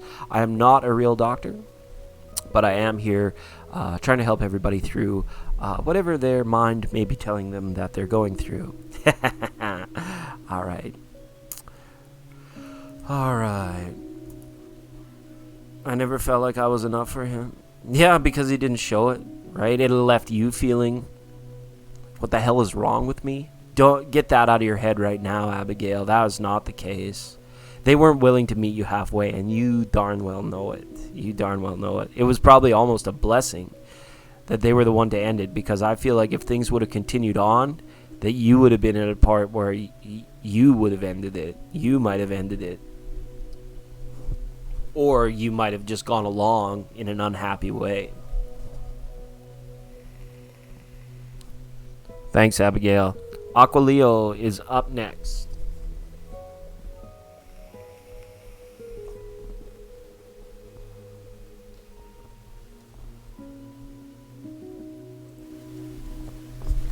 As we pause now for station identification, it's Mystic Sundays here on 99.9. 99.9 Mystic Sundays is brought to you by Jennifer's Tarot Positive Free, a 99.9 Friends of Nine community network affiliate. We'd like to thank Jennifer for her contributions to the channel. And if you guys like free tarot, and I know that you do, Jennifer got her reading, so she might have just hopped over to her page. And if you're having trouble getting a tarot reading from me because we're so backed up, that's why I drink a lot of espresso. I don't like to get backed up. Go and see Jennifer's Tarot Positive Free. You could probably get in for a free reading there today, jump back to this channel, and I might be at a point where I'm ready to take more free readings. But right now, we're just so backed. We're just so backed up. All right, second call for Aqua Leo. I think Aqua Leo is just preparing her question, and that's fine. We're also proud to announce For Your Animals Health at foryouranimalshealth.com. Beautiful place. Find them over on Facebook or at For Your Animals Health at www.foryouranimalshealth.com. Get in touch with Shannon Myers. She's amazing. She can get you in touch with your furry, fuzzy, friendly, lovable little pets. And there's spirit that it just bridges out in rainbows and 360 degrees all around us, and it's so nice when we can advocate for healthy spirits of our pets and healthy animals. All right. 100%.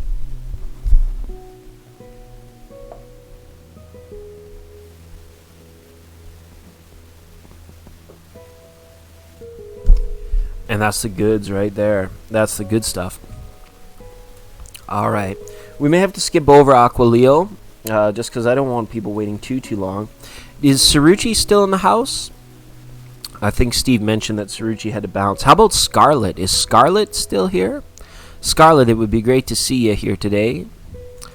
Just going to ask for a few people at once to see who's still kind of kicking around. Emmanuel, you are the most patient, amazing patron we've had in quite some time. Emmanuel, he understands the system, knows how it works, and is ready for their readings. All right. We'll just give this a few more minutes to stew. Just a sign from the universe that I need a bit more time.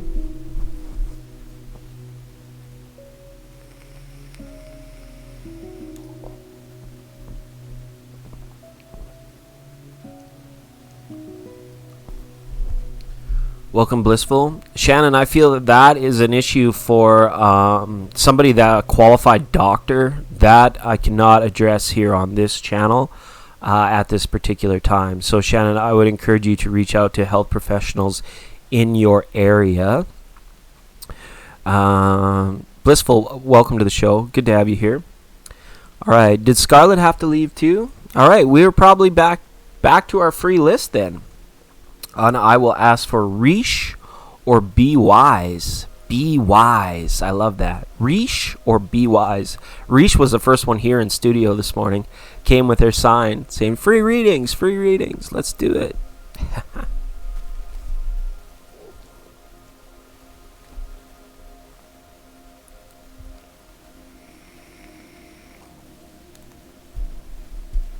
All right. Emmanuel's super active in the chat with all those thumbs up. Emmanuel, what's going on? Talk to me. Go ahead and post your question. Oh, Be Wise is everybody shows up. I start going ahead on the list, and then people get their ass in gear. All right. Lots of love. All right. Like I said, spamming the chat.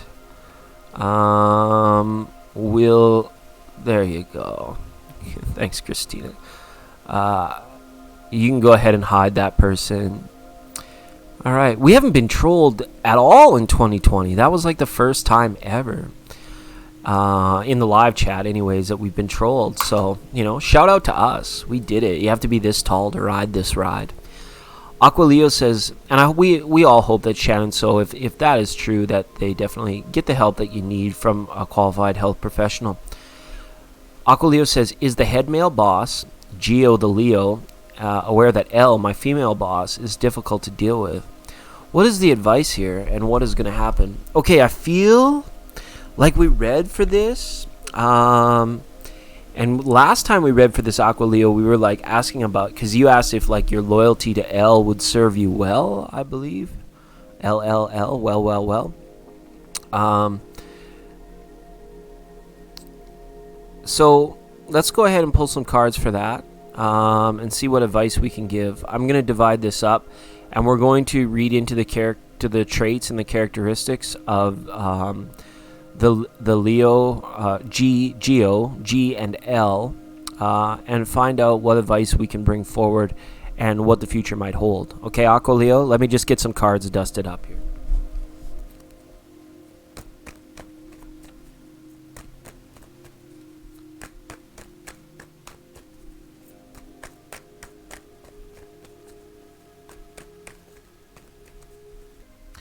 Geo, Ace of Pentacles reversed. And the Moon card. L, Nine of Swords. And the Lover's card. Very interesting. I don't think, to answer the first part of your question, I don't think that L might not care as much about the situation as you do. And that's probably really weird for you to hear. Because you're like, how could they not care? They are the boss. But it is the fact that Elle is particularly in this place, in her position, is the reason why. She brings a whole bunch of crossover into things that are going on in her personal life that do not provide her with a good night's sleep. Her work-life balance has been like kind of crippled or crushed to a degree. I don't like to see the Nine of Swords there. Okay, it's very tough. It almost feels as though her work-life balance has led to a point where she doesn't really give a rat's ass if you find Geo difficult to deal with or not. And that might be very hard for you to hear, because I feel as though this L person comes across as super supportive and super caring, but this L person is tapped out beyond their means. They're tapped out. They may just say things for the sake of saying them, and then at the end of the day, they go home and they're like, oh, there's this problem at work, but I just can't deal with this right now because she might be going through relationship issues, having trouble on the home front, and really wondering if her job and position is providing her with enough happiness right now. So it almost seems like she's super detached right now, or just like apathetic to the whole situation, being like, I don't really give a rat's fat ass what happens to any of these people, but I'm going to show up every day and pretend that I do care. Because that's her coping mechanism. Okay, that's Nine of Swords and the Lover's card there. Tough for Elle. If you can be supportive of Elle, if you know her well enough to go out for coffee, to take her out for lunch and see if she'll open up to you, there could be some advice there, or your ability to help this person out 100%. Okay, now when we look at Geo in the situation, we've got Ace of Pentacles with the Moon card. I feel as though this person was recently turned down a position to leave the company, and the reason they turned down their position to leave the company is because they're in control there. They're in command, and they feel like there's enough substance that comes with their position within the company to feed their ego. And the fact that he's very difficult to deal with is because you recognize that this is this person's dominant characteristic, or this dominant persona that they put on when they come to work. Remember, the workplace is one of these places where we go to and we put on like a Halloween costume. All right, the person you see and know at work is probably not even 19% of that total person. You're only seeing the parts of them that serve them at work and that they're comfortable presenting in when they're at work. So for the Geo person, and the difficulty to deal with is because it's enough to sustain their ego and to feel as though they're reaching their goals. They're willing to put in a lot more time. But I feel as though this person was recently offered or has opportunity to go and work somewhere else, become their own boss, do something else, but they turned it down because they just feel so stable and structured and powerful at their workplace, and that even amplified. You may have found in the weeks leading up to today that ego and that difficulty to deal with has ramped its own game up a little bit, as he's been even a little bit more difficult to deal with, right? And this L person has just accepted it. Okay. To answer your question, I think they know that they're difficult to deal with it, but they know how to deal with it. They know how, because this L person uses coping mechanisms to the nth degree, but it detracts from their authenticity. It detracts from their place. So they're not going to be able to keep up this front or this facade forever. okay? And this other person is just like kind of like a wrecking ball that when they're in a bad mood, the office is in a bad mood. When they're in a good mood, the office is in a good mood, or everybody's happy or able to deal with this situation. So, and it kind of wanes and waxes just like the moon. It's like, you want to talk about male PMS? I feel like this guy exudes it 100%, right? Right? Well, they're both difficult to deal with, okay? You find them, I think they're both a bit difficult to deal with, right? And the reason why you're having difficulty with L is because the work-life balance, this person is completely shattered on the inside and coping with it on the outside. And this person just uses the workplace as an ego feeder place to go and to feel dominant and to feel powerful. So for your advice, I would say like duck and cover. I feel like this Geo person has a tendency to be very smug, and this person has can either show up, they show up all like bright and bubbly with everybody's best intention, but deep down they're just a hot mess. They're just a skating because something's going on outside of the workplace, or they've been really filled with stress and anxiety, but instead of dealing with it, they're masking it and they're covering it up. All right, let's get to that. Let's see what's going to happen. Two of Swords and the Hangman. L is waiting to see what Geo is going to do, because Geo is still at a point where they still might accept a transfer, a promotion, or a complete change. Okay, they're unwilling to change, but their mind hasn't been completely made up. And overall, let's see, we've got the King of Cups here.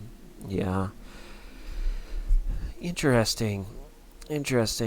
I think that as long as the emotions don't run out of hand, like if nobody loses their temper, or if nobody loses their cool here in this situation, could be a Pisces involved as well. If nobody's losing their temper or losing their cool in this situation, it's going to be just business as usual. That's what the King of Cups is like. Yep, business as usual, unless if there's a problem, there's no need to fix it. But there are people that are unwilling to discuss the fact that there is a problem, especially L. She's got a problem with everything, but she's not willing to discuss it. And that's why maybe you're finding her hard to deal with. And this person doesn't feel that there's a problem at all, but they may decide to change things the moment that they feel like if this Geo person has a boss or someone that they report to that comes down upon them or makes their work life a bit of a nightmare, they might bounce. They might decide to leave. And they might decide to just because this card's in reverse doesn't mean that it couldn't happen. It doesn't mean that they couldn't decide to just quickly all of a sudden one day come in and there's a 2-week notice, or their desk is cleared out and they've gone on to do consulting or some work somewhere else. So as far as what you can do to affect the situation, I see you kind of being in a position where you're going to have to be more like L. You just kind of have to accept these things. But if you can build a bridge, if you I wouldn't say feed into anybody's ego, but if it makes your life a little bit easier to compliment Geo, to make him feel good about himself, because he needs validation, let's face it, that person needs a validation, then go ahead and do so. And if you can reach out to this person and find out what's truly going on, or get some sort of way to expose the fact that they're not who they are presenting themselves to be.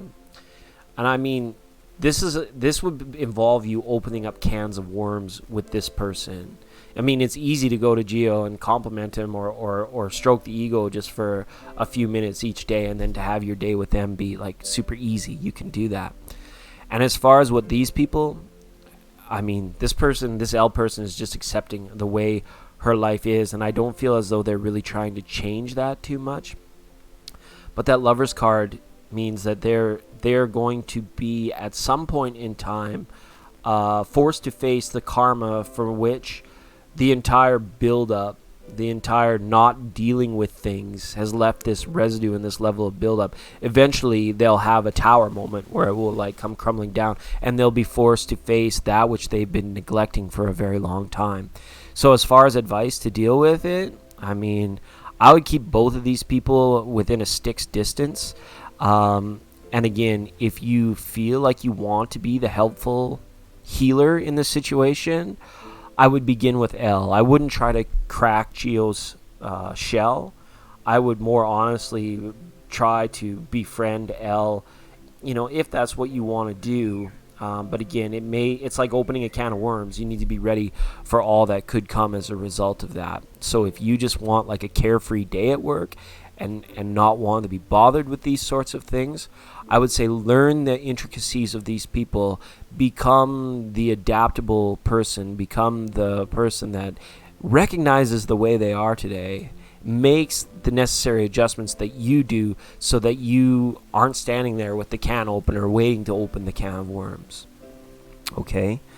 I don't think I want to go. Yeah, I don't blame you for not wanting to go there. Don't worry, they'll have their tower moment soon enough, and it's going to be interesting. I see Gio's desk being cleared out first, but depending on how close L's karma is to boiling over, don't be surprised if that one happens too, or sooner. All right? And again, it's not guaranteed that that's going to happen, because this job, I'm not sure what you guys do, but it supports their ability. It almost feels like it's very easy for L and Gio to live to come in and support that persona I was talking about at work that gets them through the day. And then, but when they come home, it's a feeling is like L is just head in hands kind of thing, and Gio is like, screw it till tomorrow, right? Okay, Aqua Leo, thank you so much for your reading. If you know their astrology signs, make sure to check out their monthly readings too, Aqua Leo. Most of them are posted. I'll be getting around to the rest very soon. Be Wise is up next, and then Manishka. Manishka, you were wondering about the list. We just got to talk to Be Wise, and then we'll go ahead and talk to you, Manishka, 100%. Okay, thanks. I'm glad that resonated, Aqua. It's workplaces are so funny that way. I love you too. Lots of love.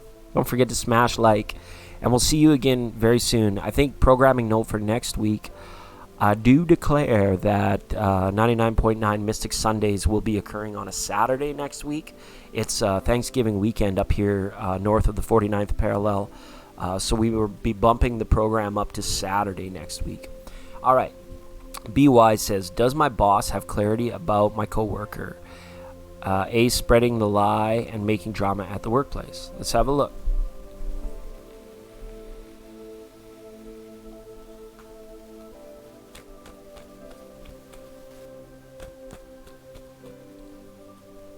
Yeah, just a quick update, Mr. Gerardo. We're into the free readings list here right now. I've got a few to get through. I'm probably going to take one more top 9 at 9 list. So if you're patient for a little bit, I'm going to try and get 9 or 10 more people in, and then that's going to be a program today. So you're not too late, but you just have to wait a little bit before we take some more names.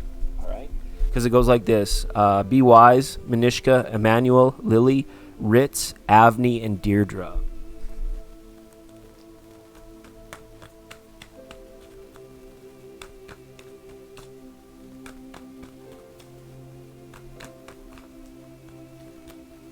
Does Be Wise's boss have clarity about the coworkers spreading lies and making drama in the workplace? Don't you just want to just smack those people on the top of the head, Be Wise? I know I do. I just want to give them a quick wackadoodle. Be like, smarten up. But let's see if your boss knows. 7 of Wands. No, whoa. 7 of Wands reverse. 6 of Swords. Haha.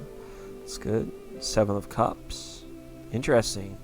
Couple 7s and the 8 of Swords. All right, very interesting to see here.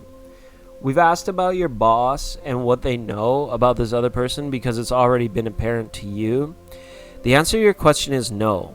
I don't think that your boss is acute to this boss that I'm seeing, this person that we're speaking of, with the 7 of Wands reverse here, I feel like they're kind of drowning in their own responsibilities, and they're more like a better friend than a good boss. Really, they have a tough time being authoritarian when they're being like, don't do that, you doingus. You know, more like, oh, just do that. Just don't hurt anybody, or just make sure I don't see it. You know, let's go for drinks after work. It'll all be fine. This boss is like almost like a peacemaker to a fault.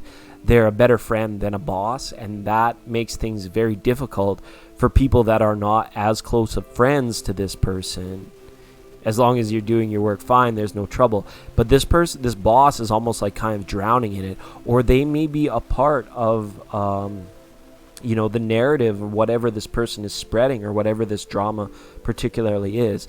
But what I feel with the Seven of Wands reverse is that this person is like more willing to enable it as long as it makes that coworker's morale okay, or that because they avoid conflict. I feel your boss does, right? They're friends and they avoid conflict. Your boss avoids conflict, which is not a good thing for a manager, for a leader, for anybody in that situation to have. If they're constantly avoiding conflict, then they can never get solutions or resolutions to the situation.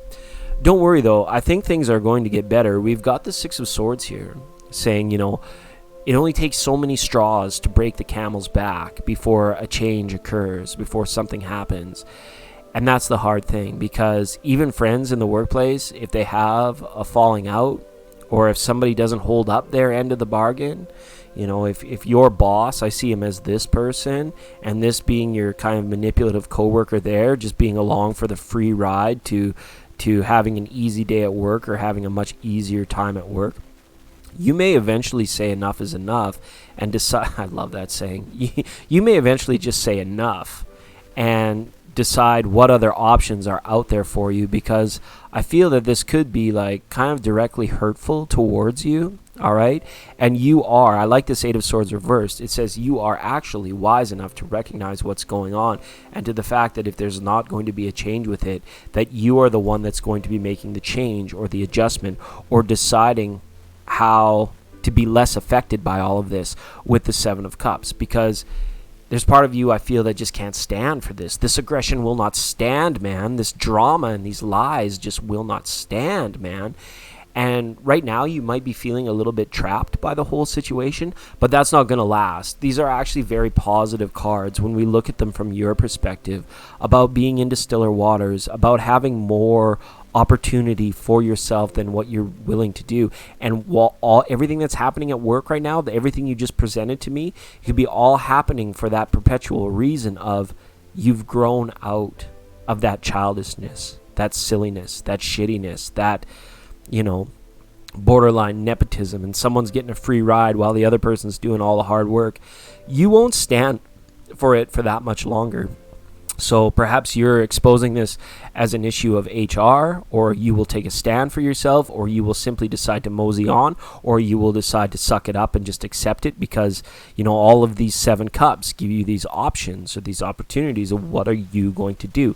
Nothing is going to change outside of it until you pick an action that you want to take to get yourself away from that or all of that situation. Don't worry, their boat will eventually take on too much water if this other person doesn't stand up, or if they ever get into a fight, right? But again, this manager of yours, this boss of yours, is not a good boss if they're avoiding conflict and would rather be better friends than a fair boss. It's just not good, right? All right. Yeah, so that's basically the cards were kind of like point blank in 6 and 7s and 8s here in the lower pip cards. This is part of a cycle for you. Well, not a cycle, that's the wrong word. This is a part of a progression for you. What you're being shown at work is asking you to rise above, because you are already wiser and able to rise above this situation. Fighting against it is not your best option. Your boss is still the boss, carrying the big stick energy, okay? And that's going to be very tough, and it's very hard if there's favorites being played, or this person just avoids the confrontations altogether, okay? Lots of things you can do in this situation. You can walk away, you can bring it up to HR, you could be a shit disturber and try and get people exposed, or you could you could put your head down and work hard and just try and forget all that's happening and rise above in a very monastic type of way, where your altruism sets you apart and doesn't leave you being as affected like you are today. But this is really nice. Seeing the fact that that you're not defined or trapped by this, that you do have the options, that's your strength this month. Okay, be wise. Lots of love. Thanks for being on the program today. All right, for those of you just joining us, today we are teaching poodles how to fly. And if you're brand new here, be patient. We're going to be about another 10 or 15 minutes. We're going to be taking one more free list, and that'll be the program today. But for right now, the list is as stands. It goes Manishka, Emmanuel, Lily, Ritz, Avni, and Deirdre. So that's really cool. Once we get through those people, then we will be taking a list of more people, one more list for today. Okay, be wise, big hugs. That's a difficult situation to be in. And I'll be honest with you, I can definitely relate to that. I've had a situation very similar this summer. And when it came to, if these were my cards, I picked the one where I decided to, I'm smarter and wiser than what's going on here, so I'm just going to step away from that, all right, without any kind of fear, which is nice. These cards aren't showing any kind of apprehension or fear at all, which is a very beautiful energy for you to be standing in, the energies of hope and optimism, what you can do for yourself. Okay. Alrighty. Manishka, are you here, Manishka? Good to have you. We'll just give Manishka a moment, and then we'll speak with Emmanuel.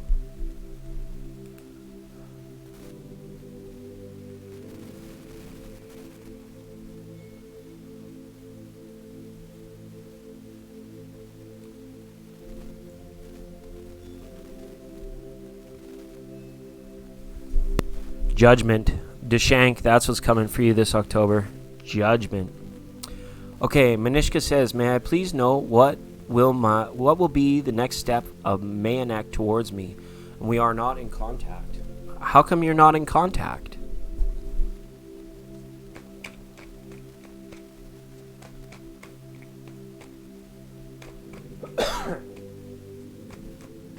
One second, Manishka.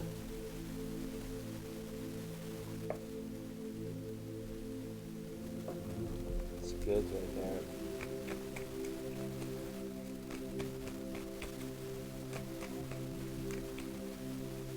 All right. Mayanek. What will Mayanek's next step towards Manishka be? They're not in contact. Nine of Wands reversed. Ten of Swords reversed. Four of Wands straight up. Three of Cups straight up. Okay. It's good. It's not coming right away, but there's an invitation coming. I think they're going to ask you to attend some sort of party or get together or go out for a meeting place. Okay, I don't know how much distance separates you or why you're not in contact, or if this is maybe just fantasy on your part, Manishka. I don't want to go there, but I have to reveal what the cards say. With this Ten of Swords, it lets me know that you are currently aware what the reality of the situation is around you.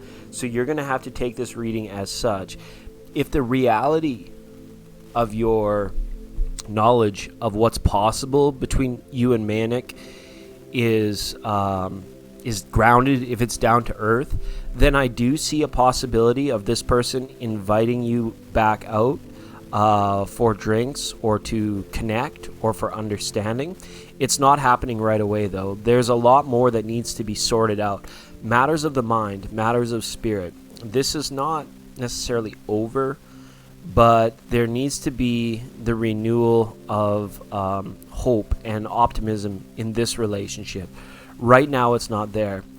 If you guys do make contact, then an invitation is coming. If you guys do not make contact, then it will not be. And if you're waiting on Maniac to initiate contact, you may be waiting for some time. But once contact is made, there is an indication that there could be understanding or an invitation, some sort of engagement in terms of like dating, being together, becoming friends again. This is all very possible, but it's not possible without the contact. And let me just get a little clarity. It's the end of an old cycle for the contact. Devil. Yeah, whatever's gone on between the two of you was very hurtful, either to you or to him or to both of you. And it's going to be some time for forgiveness of the heart and the mind while you're separated to occur before this invitation can come in. There's an invitation waiting to come in, but it's going to be waiting for a long time, especially if you're waiting for Maniac to understand everything that's happened and have forgiveness in their heart about the situation, you'll be waiting for quite some time. This is upwards of like 15 to 19 months. If you do not reach out and keep the conversation alive, then there is the potential for that not to happen. Okay. You stopped talking to him because he was giving mixed signals. Is that really fair? You would think if someone was giving you mixed signals, you would want to talk to them more. See what I'm saying there? If you're not understanding, stopping talking to them creates the flat line in the relationship. If you're getting mixed signals, you would think the natural thing to do would be like to try and figure out why there are mixed signals or what is coming on a little bit more. But I can't tell you what your values should be or how to live your life. If you like to cut these things off, and if you do cut these things off, Manishka, you have to realize that the mixed signals, they could have led to more confusion into them, and then they might be blaming and upset, right? Because, was he intentionally giving you mixed signals? Or was he giving you mixed signals because there was maybe a lack of understanding, which could have been solved through more communication and not less communication? Hopefully that made sense for you. But there's an invitation waiting to come in. If you leave it, if you don't reach out to him, it's going to be a long time before you hear from this person. If you do reach out to this person, this invitation could come in quite quickly. All right. It was quite toxic for me. All right. Well, if that's the situation, maybe you're better not to think about what he's going to do next, right? I think he's going to take a lot of time, though, for sure, Manishka, to figure out what happened and what went wrong. That was very clear with the 9 of Wands and the 10 of Swords. Okay. Hey, Christina, good to see you here today. Amazing moderators have jumped into the chat. Hi, Christina. Haha, you're awesome. Okay, Emmanuel, you're up next. You're welcome, Manishka. You're welcome. I wish you the best in this situation. Remember, keep an open mind. And if the person is toxic, then don't worry about what they're doing at all. Otherwise, you're just giving your power to them. Okay.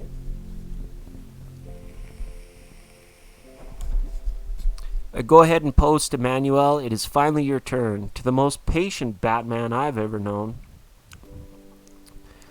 Absolutely. Yeah, and for those of you that are waiting, just hang out for a little bit. I got a threat email from the director, Mr. D, of my ex-school. I think that's meant to say threat, a theat in email. I would like to know what the outcome will be if I file to complain to immigration about him based on all the bad they have done to me. Okay, I would like to know if I file for a complaint to immigration about him. Okay. So if you've got threatening emails, make sure to cut, copy, and paste. Make sure to keep the paper trail alive, right? And remember, the power that you have when you decide to raise these issues to authorities, in this case the authority being immigration, that when you bring this up, when you throw this up, to a higher authority, not talking spirit now, but talking about a regular authority like the police or immigration, depending on the nature of the email. If it was like super threatening, if you feel like your safety and security has been jeopardized, absolutely throw that up to the higher authorities, right? If it's something where they just threaten to take away something that was a first world problem and it's this, that, or the other thing, then you have to be very careful in your decision to bring this up to the higher authority, because in essence you release it, you give the control up, and the fallout, the chain of events, cause and effect, they can be very impactful, not only to you but to that person's life. You could definitely sending it spiraling out of control, or everything that they've worked for. But people must be responsible for their communication. So if this person threatened your family, your pets, your life, your safety, anything of that nature, and you know 100% that you were in the right, then I would say to go ahead and do that. But again, I can't tell you what to do. I'm not a doctor. I'm not an officer, anything like that. You know your situation 99 times better than I do. But let's have a look and see what the cards say, Emmanuel. Thank you for being so patient for your free reading today.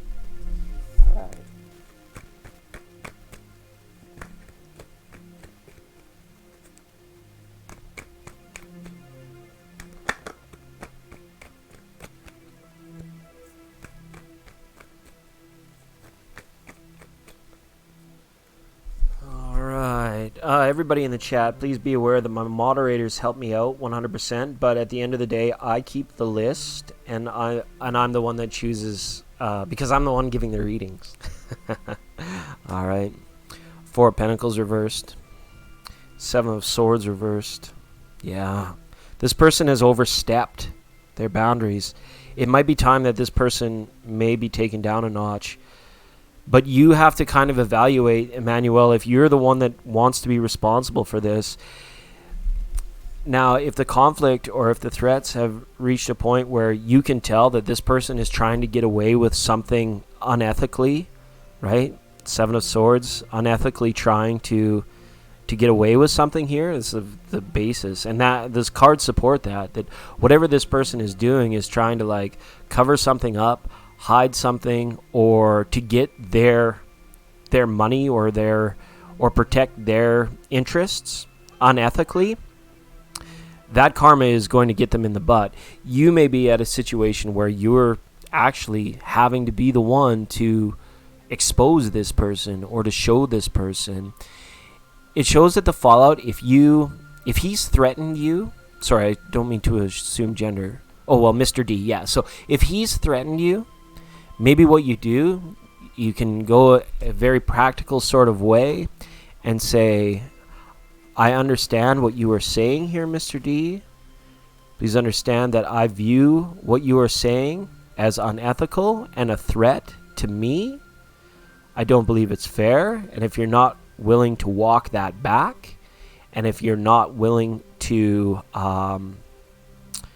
renege or to take this threat away, I have saved this email, and I do have in my power the ability to show this to people for a greater judgment of whether or not immigration or the board of directors or the people in charge, and they can decide whether or not what you've done is threatening and unethical, which I think that it was.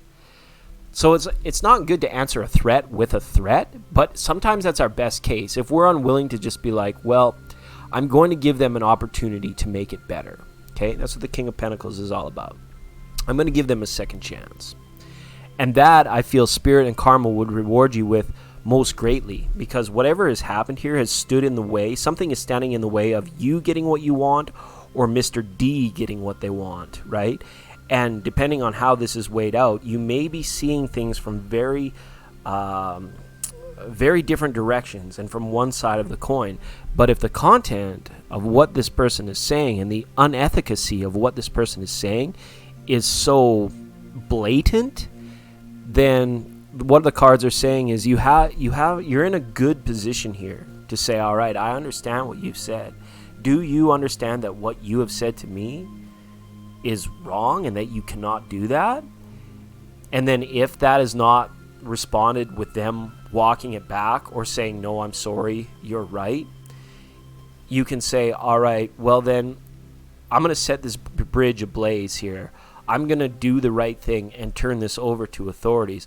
But let them know that what your plan is. That because even though down the line, if something were to happen where you would have to like fight it out in like a court or be made to answer for your actions, you can say, I even gave this Mr. D person a chance to apologize, a chance to walk this back, and they refused to do it. So now I'm turning it over. And that protects you because you tried to do the right thing. You were threatened. You tried to do the right thing. You were still threatened, or the threat still loomed over you. So then you did the right thing again so that they couldn't do that to somebody else in the future. So do you see how right action or staying on the side of rightness will help out your situation 100%, not only by helping you, by giving the opportunity to help him and to help others in the future. Okay? So I would say use that 2-step process and do it very carefully. Don't lose your cool, don't lose your temper, don't lose your demeanor, anything like that. Just say, I completely understand what you're saying here. And do some research before you send that email back out. Find out if what this person typed in that email, what this person is conveying to you, is actually unethical. I think it is, but make sure by the statute of law that it is, so then you're your back, your butt is covered, so to speak, Emmanuel. Okay? 7 days. Yeah. So, absolutely. Remember, you are a powerful person. Nobody can take that away from you based on trying to impose fear on you. And once you do that, then you're going to be all right, Emmanuel, through this. And I think we talked about you leaving Sweden and you having a change of venues too. I dropped the readings like very shortly after giving them. I just can remember faint little bits or the fact that they happened. So maybe go back to last week's and watch that reading again, just so that you can now put the two readings together, and hopefully that will help out for you. Okay? All right, Emmanuel, thumbs up, A-OK. Don't worry. Nobody's allowed to use fear to threaten you, all right? And if they do, you should take action, 100%. We can't know 100% what the fallout's going to be because there's, it's going to involve more people than just you and Mr. D. But remember, when you throw that up to that level of authority, you release the control of it, and that's when they hammer down on everything about what needs to happen. And I see that action would be taken if you did that. As to whether or not it benefits you, that's why I'm saying take the extra step in between time. All right, Sushi, thank you so much for posting the list. You know that you actually missed your turn, and thank you for signing up for the membership program, Saruchi. Why don't we get you in there? Because I'm not sure if Lily, Ritz, Avni, or Deirdre are here.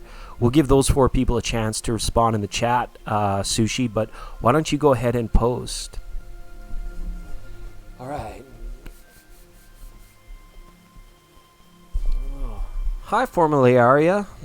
Good to see you here today. Stand by, everybody. We got a few more names left on the current list, and then we're going to be getting into the new list. Deirdre's here. That's good. Hey, Deirdre. Thanks so much for being patient. You are a dear, Deirdre. Oh, and Ritz is here as well. All right. Oh, and Lily. Lily was up first. So these people are... Thank you guys so much for being patient. It's going to go Lily, then Ritz, then Avni, and then Deirdre. I'm not sure that Avni is still here, though. All right? Lily said, what OV feel for me currently? He doesn't answer back at my messages, but I see him checking my social media. I'm confused about him staying in this position. Okay, let's pull some cards for that, Lily. That's kind of interesting.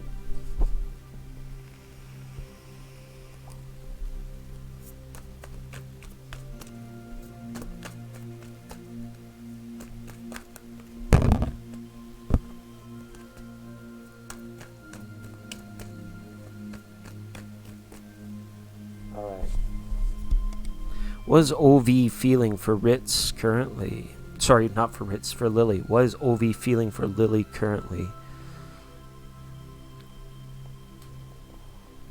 All right, Lily, here we go. 6 of Pentacles. Reversal on the Temperance card. Justice. And the Princess of Swords. Okay. Here we go. So it's going to take something to correct the situation. All right.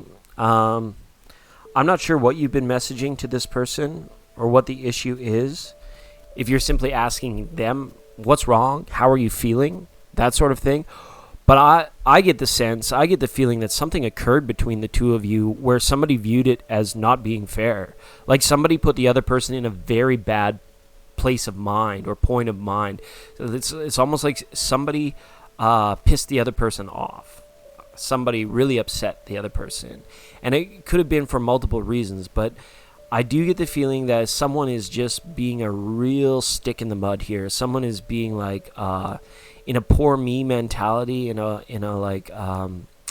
there's this constant kind of push and pull for control in this particular friendship, relationship, or love affair where it's almost as if they say when you're together, everything's hunky-dory, but when it comes to like planning or understanding the relationship, there's this constant like push and pull for power, and somebody feels like they've been treated unfairly, or it's possible that both people feel that they've been treated unfairly, and both of you, I feel, are in a very bad mood about each other and about the situation. This is a tough reading to give.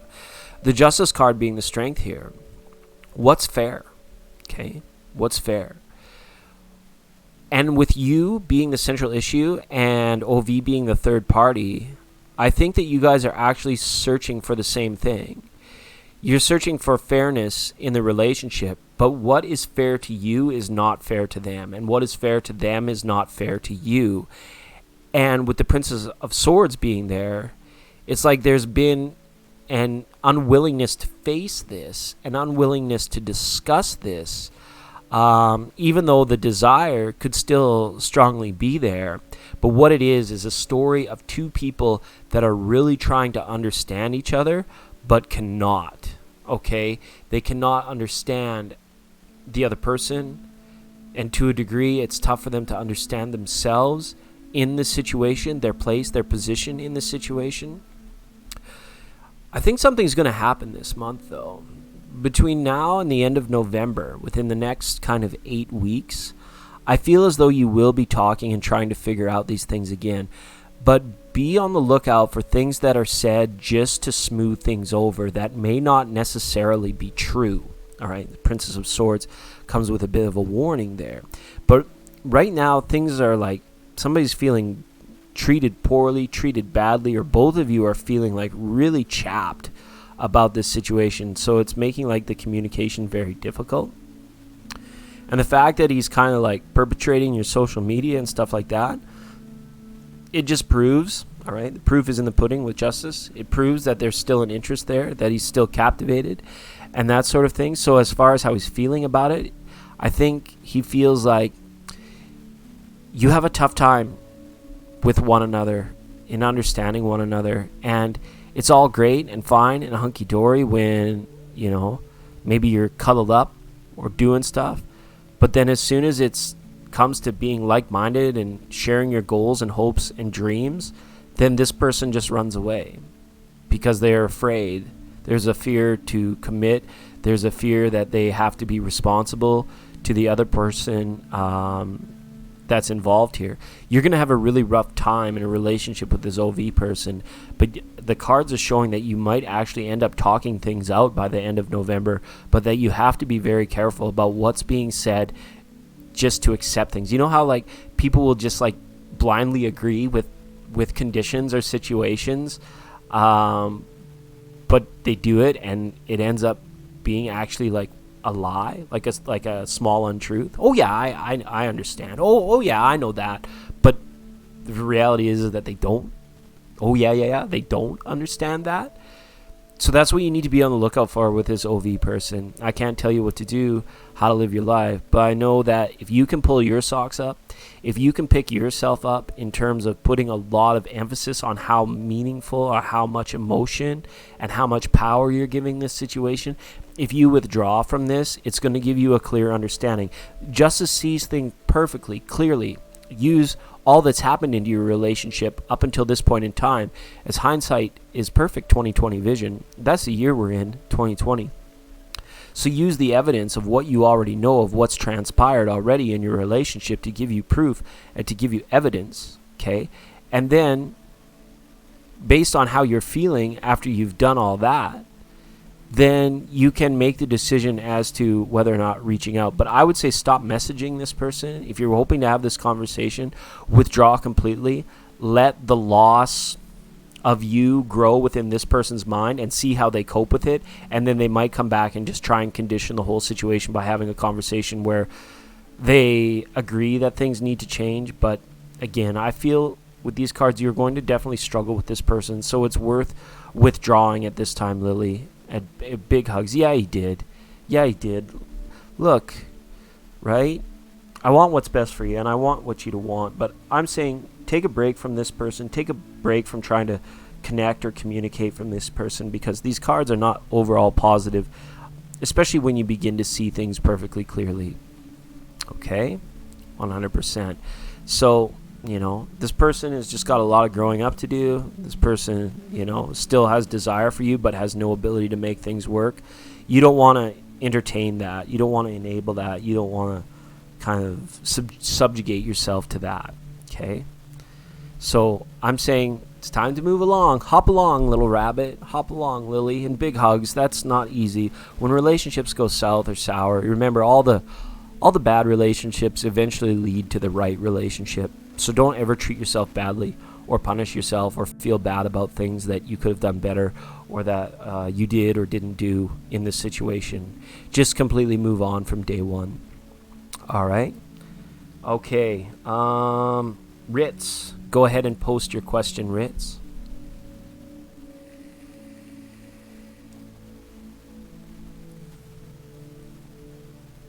Hey, El Boogie. Thank you so much for that, El Boogie. El Boogie. So nice of you to drop us. I love that picture.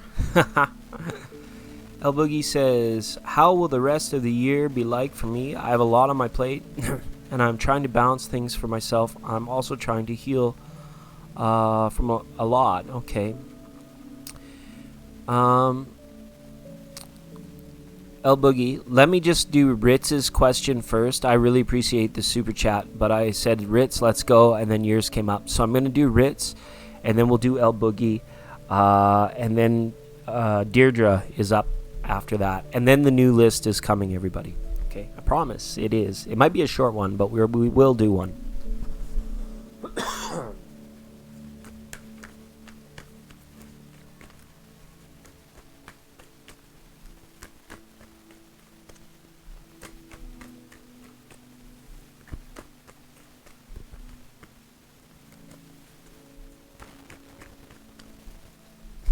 All right, Ritz says, how will I meet my future spouse?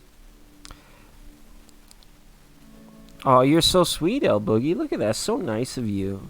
You're pretty awesome. Okay, Ritz has asked, how will I meet my future spouse? 7 of Wands reversed. 4 of Swords reversed.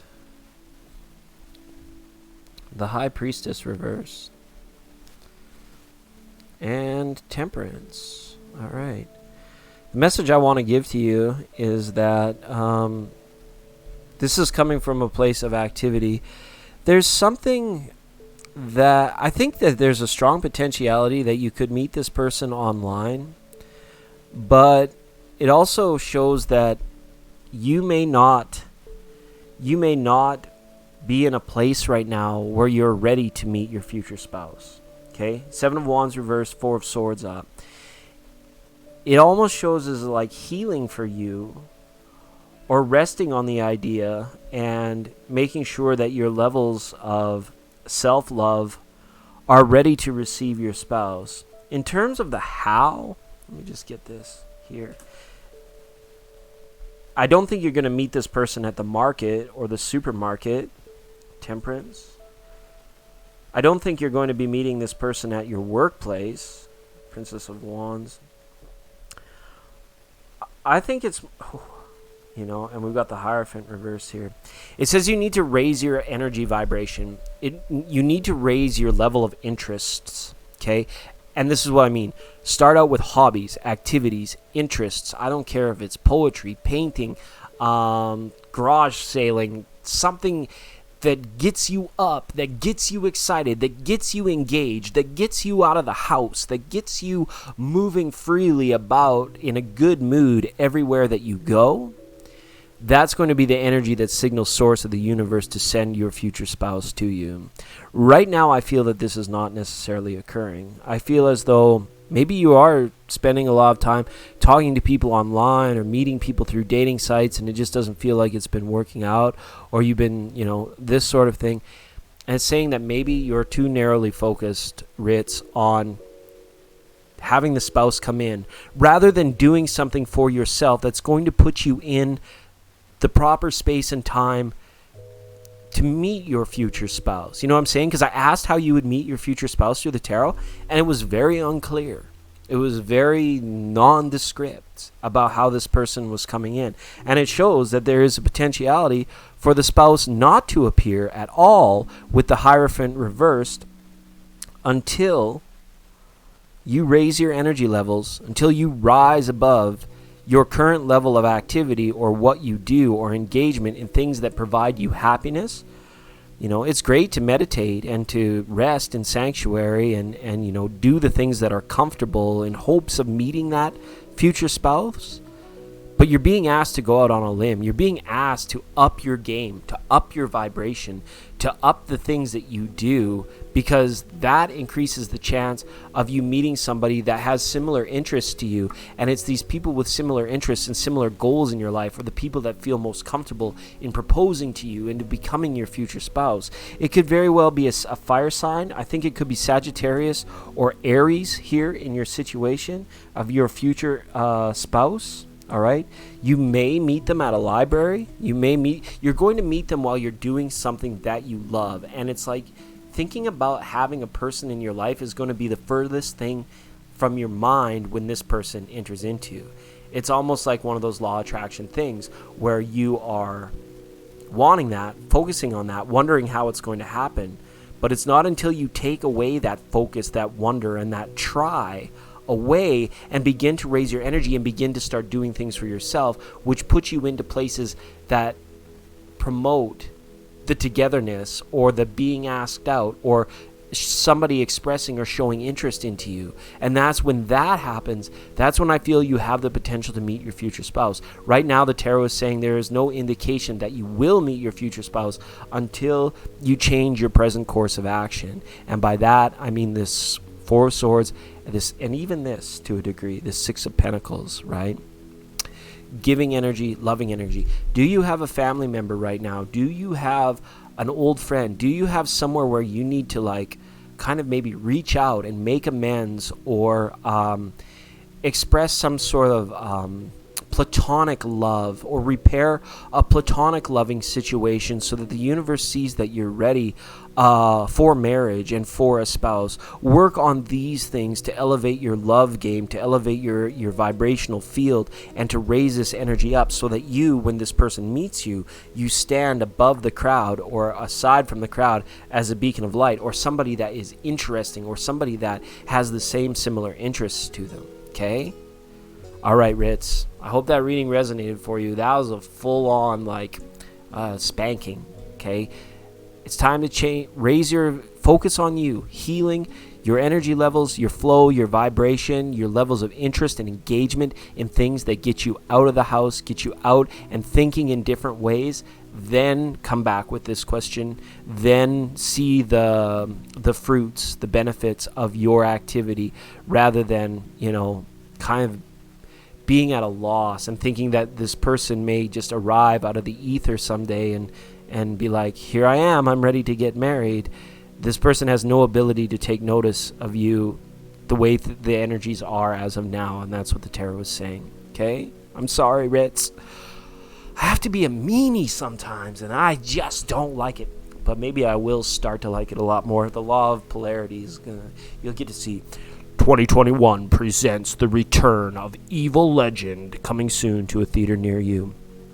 All right. Christina, it's okay. Thank you so much for all your help in moderating. A lot of people have a tough time understanding how this channel works. And so, if you're getting tired of typing in, telling people to be patient or to wait or for me to announce it, don't feel like you have to do it. I know that's an endless role. People, they learn to understand me. And thank you so much, Christina, for your support and love and supporting everybody in the chat room by letting them know how I work. I do appreciate that 100%. But don't feel like you need to. If they start to get annoying, just tell them, wait. And thank you guys for acknowledging Christina and Saruchi for their help, because we still got to fit Saruchi in here, don't you know, up there in Minnesota. Don't you know? All right. Okay, so El Boogie. Let's go back to El Boogie's question. El Boogie. How will the rest of the year be like for me? I have a lot on my plate, and I'm trying to balance things for myself and also trying to heal a lot also. Well, it sounds, El Boogie, like you're putting in the work, right? And when you start to put in the work and when you start to focus inward and focus on yourself, the environment, aka how the rest of the year will be for you, it begins to improve. It is a direct reflection.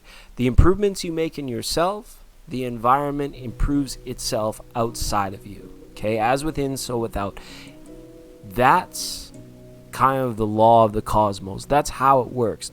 So your focus is in the right place. And it should, if you're being honest with me, El Boogie, that you are like, well, other than the lot on the plate sort of stuff, but trying to work on your balance and your healing energies, this is going to improve the environment. But let's have a look through the tarot. It's hard to do these things when you have so many responsibilities on your plate, and I can empathize with this. You know, I do a YouTube channel, 9-to-5 job, try to be a good dad, and I got, you know, school, like all this stuff. I understand completely how it can be with so much stuff on your plate. Let's see what the cards have to say.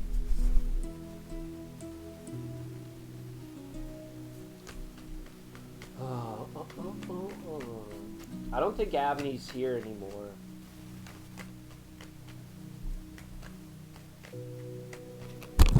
Oh my goodness. Can't even keep it up.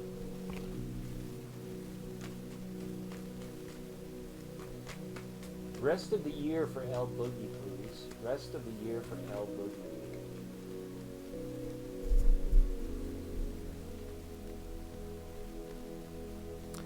All right, let's have a little looky loo. Ha ha ha! I love it, El Boogie. 6 of Swords, straight up. You know what that means? You know what this means? This means a smooth sailing into stiller waters. It means like kind of the aftermath of the hurricane, after the storm, when the sun comes up the next day and everything is kind of like calm and serene again. You're going to reach this point here in 2020, a 6 of Swords, because you're letting go of grievances and regrets. Yes! I love it. I love it 100%. 5 of Swords reverse. You've gotten and you've achieved and you've gone beyond a certain incapacity or inability of your mind, and you've really started to begin to relinquish and let go all regrets and resistance and conflict in your life. This is the perfect healing mantra for you at this time. And like I said, we've got the new day is dawning here. So once you've released these grievances and these regrets, and you no longer blame yourself or other people for the way things are, the environment completely has a beautiful ability to shift itself around you to provide for an easier time, a less hectic schedule. Your purpose or your destination is now more clear to you than it ever has been before. And the cards are confirming what you've told me, in that you are doing great strides in healing situations in your life. Now is not the time to go running all willy-nilly or nimbly-bimbly about doing pointless things with pointless people. Okay?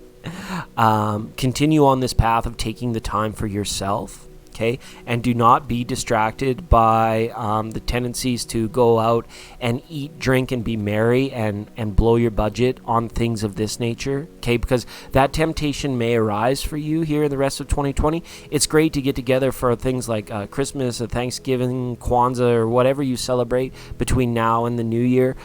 Do those things with family, but don't be distracted by going out and being in like full-time party mode all the time, because, you know, once things are settling back down to normal for collective, you know, once we realize that we're not going to be locked up or hiding under our bed like a bunch of caged monkeys, like they would like to have us do in certain areas, there is this tendency, this temptation to like go out and be super social and get engaged with all these people again.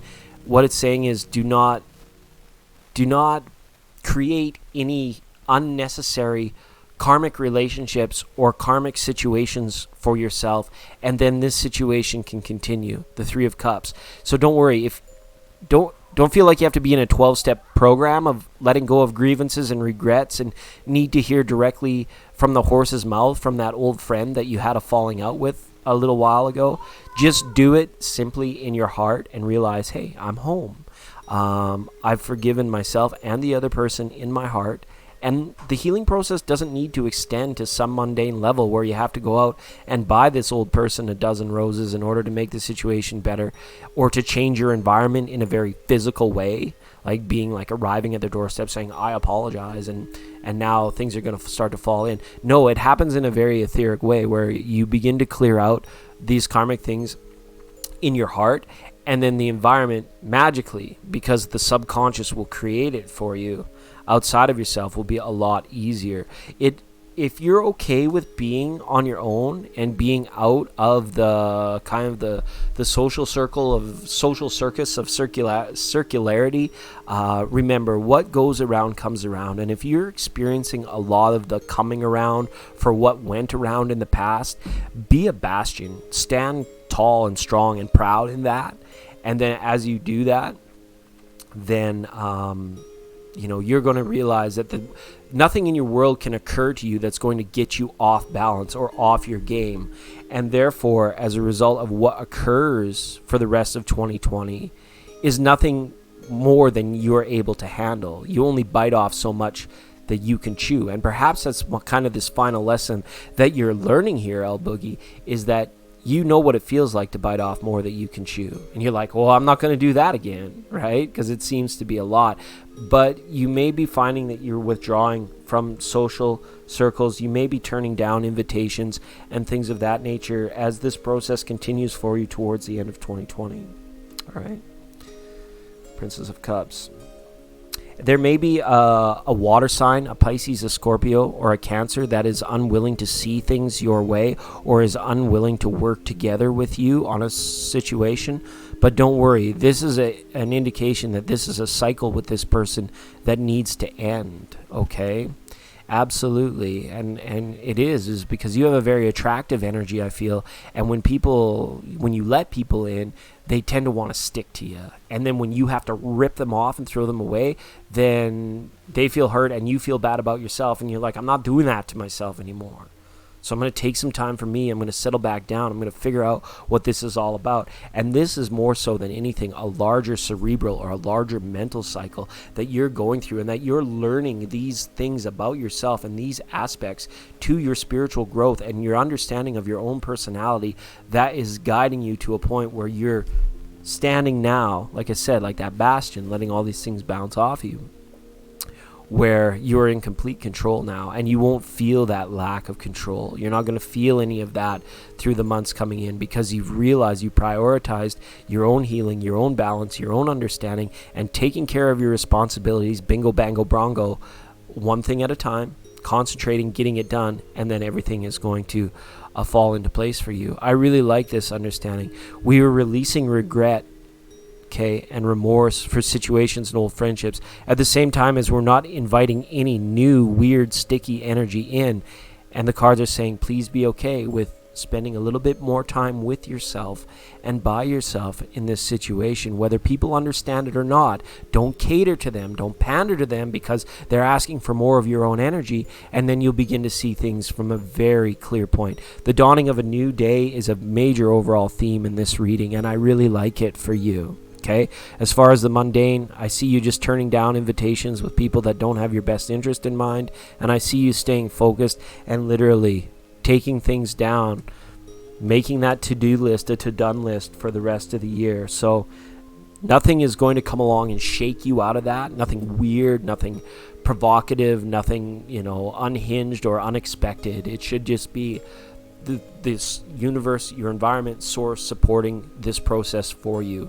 So don't look to anything weird or unexpected happening. Okay? Thanks, El Boogie. I really appreciate that. All right. We're running a little bit late here. So I gotta do a lightning round. Okay? My Libra son turned 15 years old today. I let him sleep in till noon. Okay, as now at my time it's 1:30 noon. I wanted to come on here for you all today while he was sleeping, but unfortunately I cannot make everybody in the chat room my priority because it is my son's birthday today, and I'm so excited. I'm so elated.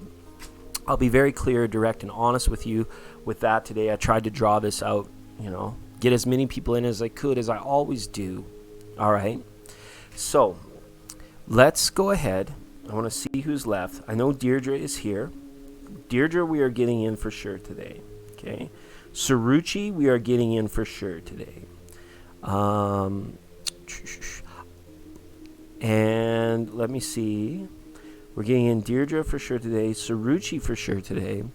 Akikas has given a super chat. So as far as the new list goes, what I'm going to do is I'm going to ask whoever's here in the chat room that did not get a reading today, please type the number 9 into the chat room.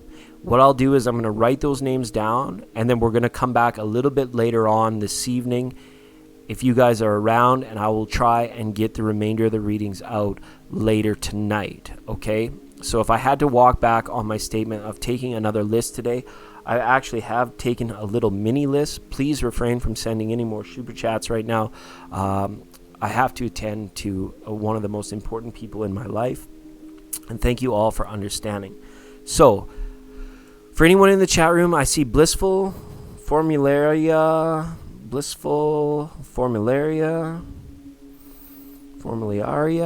okay. And anybody else that types in between now and the ending of... So there's only 3 more readings happening. I don't want to waste anyone's time here. We're going to read for Deirdre, for Saruchi, and Akikas, okay? And then if we didn't get to everybody, I'll try and come back on a little bit later this afternoon to take care of anybody that did not get their free live tarot reading today. Okay, so the list is officially closed, but I've taken note for Blissful. Yes, Deirdre, go ahead and post your question. Deirdre, you are up.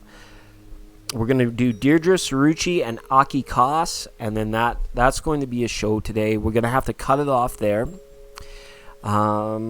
Yeah, and it's one of those rare years that I actually have him with me on his birthday, so that is an extra special treat. We went out last night, but we've got more planned for today, and I'm running a little bit behind, so I have to go and rescue him from the depths of Xbox brain. All right. Thank you all for the warm wishes. I'll let him know that you're also kind. Just a general reading for Deirdre, please. Thanks for your patience today, Deirdre. So nice to have you with us. It's been a while.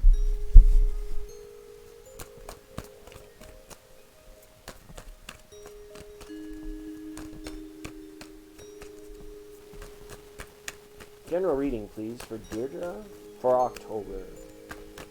Deirdre for October. All right. Here we go, Deirdre. General messages for Deirdre for the month of October 2020. Let's see what's going on. The Hierophant is here. You could be hitting the books. You could be learning something new. The Hierophant speaks to larger institutions. Okay, this is things like schools and courthouses and hospitals and wedding chapels and all this stuff. The Hierophant indicates that there is what you're doing right now is going to pay off in the long run, and what you're learning right now. The High Priestess, wow, we asked for general messages and the tarot's just hammering down. Okay, you're researching something to uncover a secret or to understand some new knowledge is what it's saying. Or if you're in a situation where you're questioning something, Deirdre, if you don't know if that is going to be real or going to be not real, or if you can believe it, these cards are saying as a general message to make sure that you're always doing your own research and do not accept these things in blind faith. Just because someone's telling you that's the way it is not necessarily the way it is.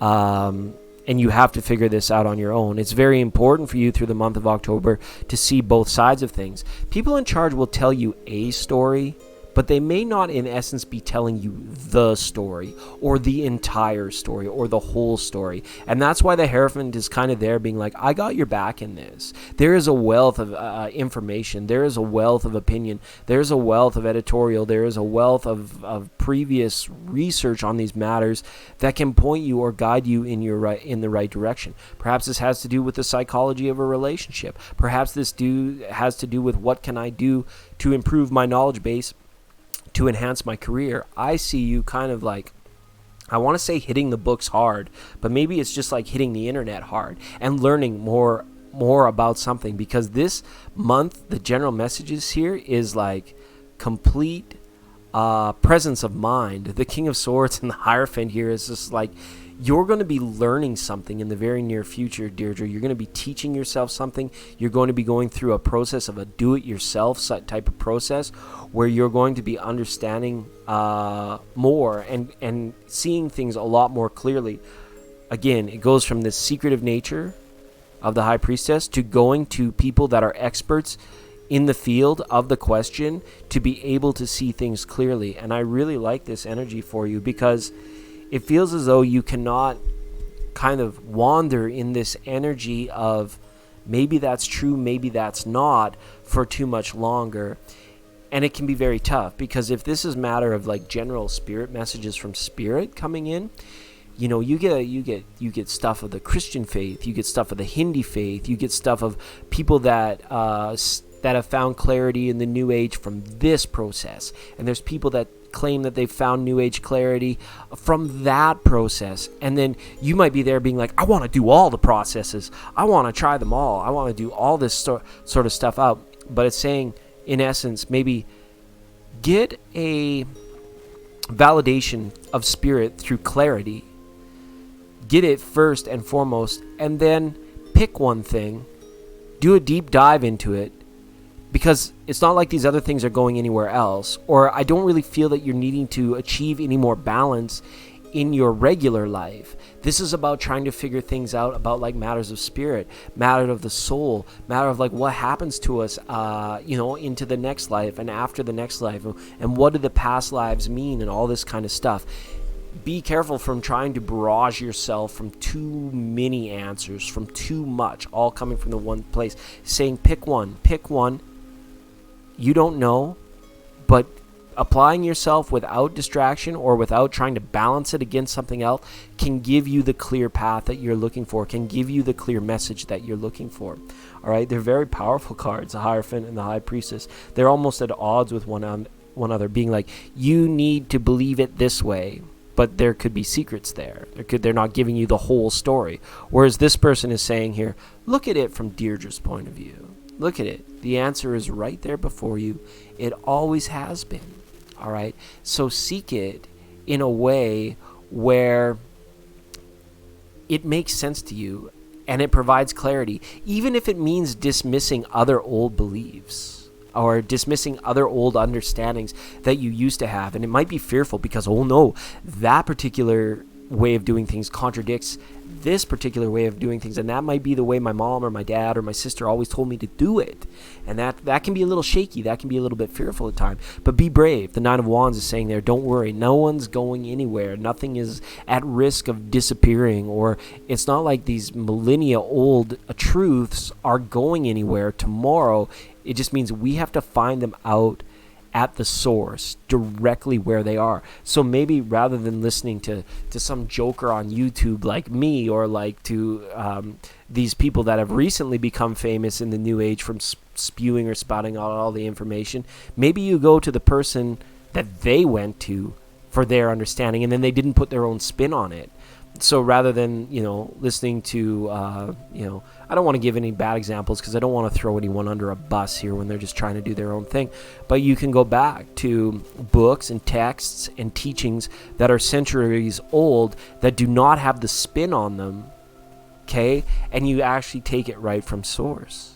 You take it right from the origins, rather than, you remember that game you used to play where all the kids would sit around in the circle, and the one would have the message, and then you'd whisper it into the ear of the other person, and then that person would turn around, and then the message would go all the way around the circle and get back to the person. It wouldn't even be close to the message that they originally got. That's what I'm saying. The Hierophant and the High Priestess are saying, eliminate the middleman in your spiritual seeking, in your New Age seeking for more clear and direct answers, and do so without fear, and be brave in that if it conflicts with other kind of what do I want to call them, perceptive truths that you hold, then you can without fear delineate or make sure. You don't have to try and balance those things out. Stick to one and stick with it, and see how your environment changes. See how your feelings and your emotions and your peace and presence of mind actually begin to heal or change as a result of that. Okay, Deirdre? All right. I've always will do what I want. I'm a Leo and a leader, always positive. Absolutely. It's good that you're a Leo and a leader, because not all Leos are willing to lead. Okay? All are capable of leading, but not all Leos are willing to lead. It's kind of like the reverse for Aries. All Aries are willing to lead, but not all Aries are ready to be leaders. It's the reverse for Leo. All Leos are leaders, but not are willing to. It's kind of interesting. Okay, so let your desires guide you through this process 100%, Deirdre, as well. Okay, Saruchi, you're welcome so much. Thanks for being on the program. Sorry I had to cut it short, everybody. I feel like I jammed the VOD, but again, I'm only one man. Absolutely. Okay, Deirdre, such a pleasure. Thank you so much for being patient today. We had so many super chats and tributes and donations come in. The freedom fighters had to be super patient, and I appreciate you for that, Deirdre. And we'll talk again real soon. All right. Saruchi, and then Ike, and then we're going to have to call it a wrap. General reading for me, please. Thank you. Happy birthday. Yeah, he's taller than I am now. Just super freaky.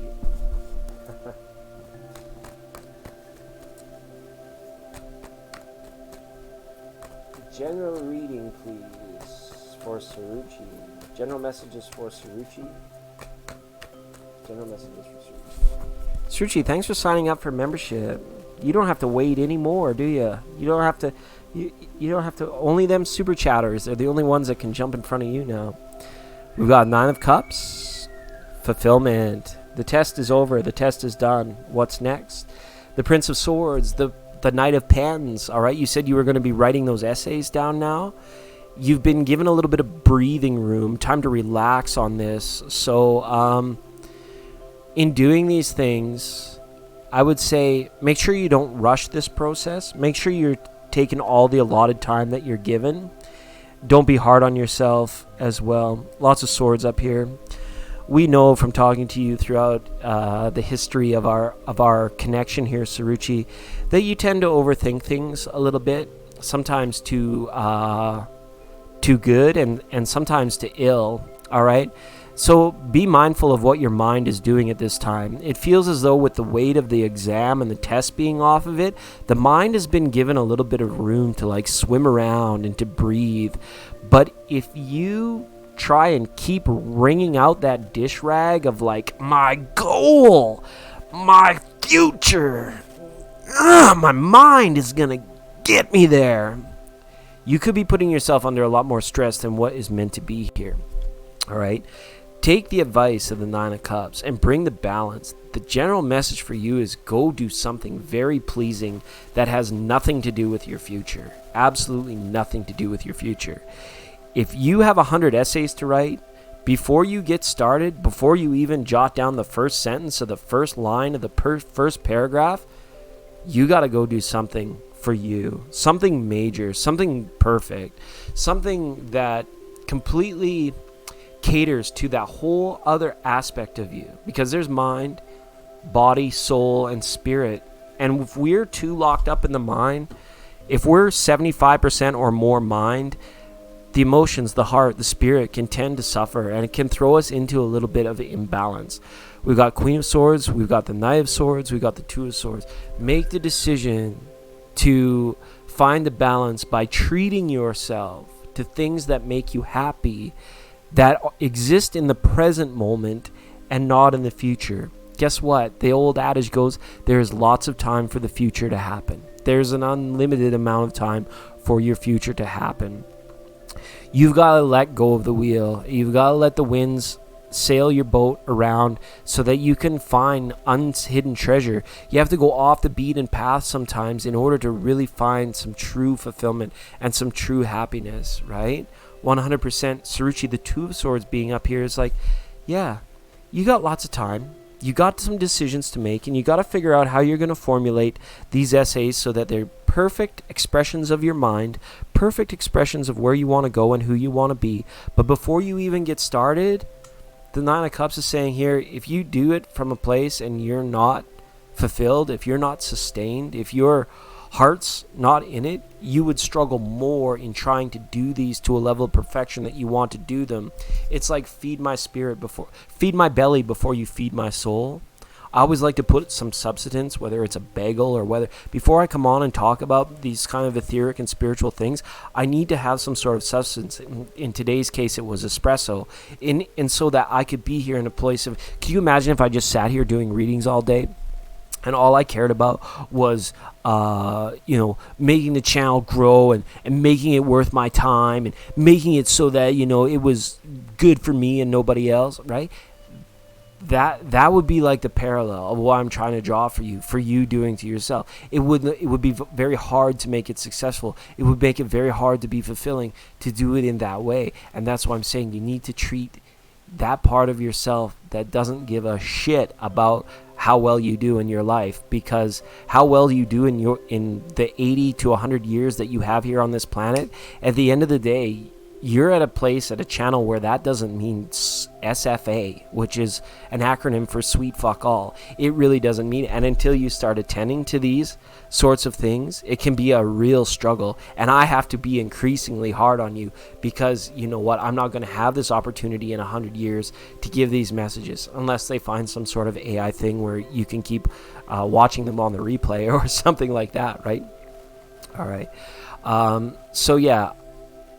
Make sure that you treat yourself. I don't care if you go out and you buy yourself a fuzzy stuffed animal, or if you go out to all-you-can-eat buffet and you say, I'm just gonna sit here and eat all of my favorite foods, or I'm gonna really reward myself for doing that exam. And I don't mean just giving yourself a pat on the back. I mean actually going out and doing something, or purchasing something, or getting involved with something, going to some fantastical puppet opera theater or whatever it might be, that can completely bring the balance back to the cerebral, so the right brain says, guess what?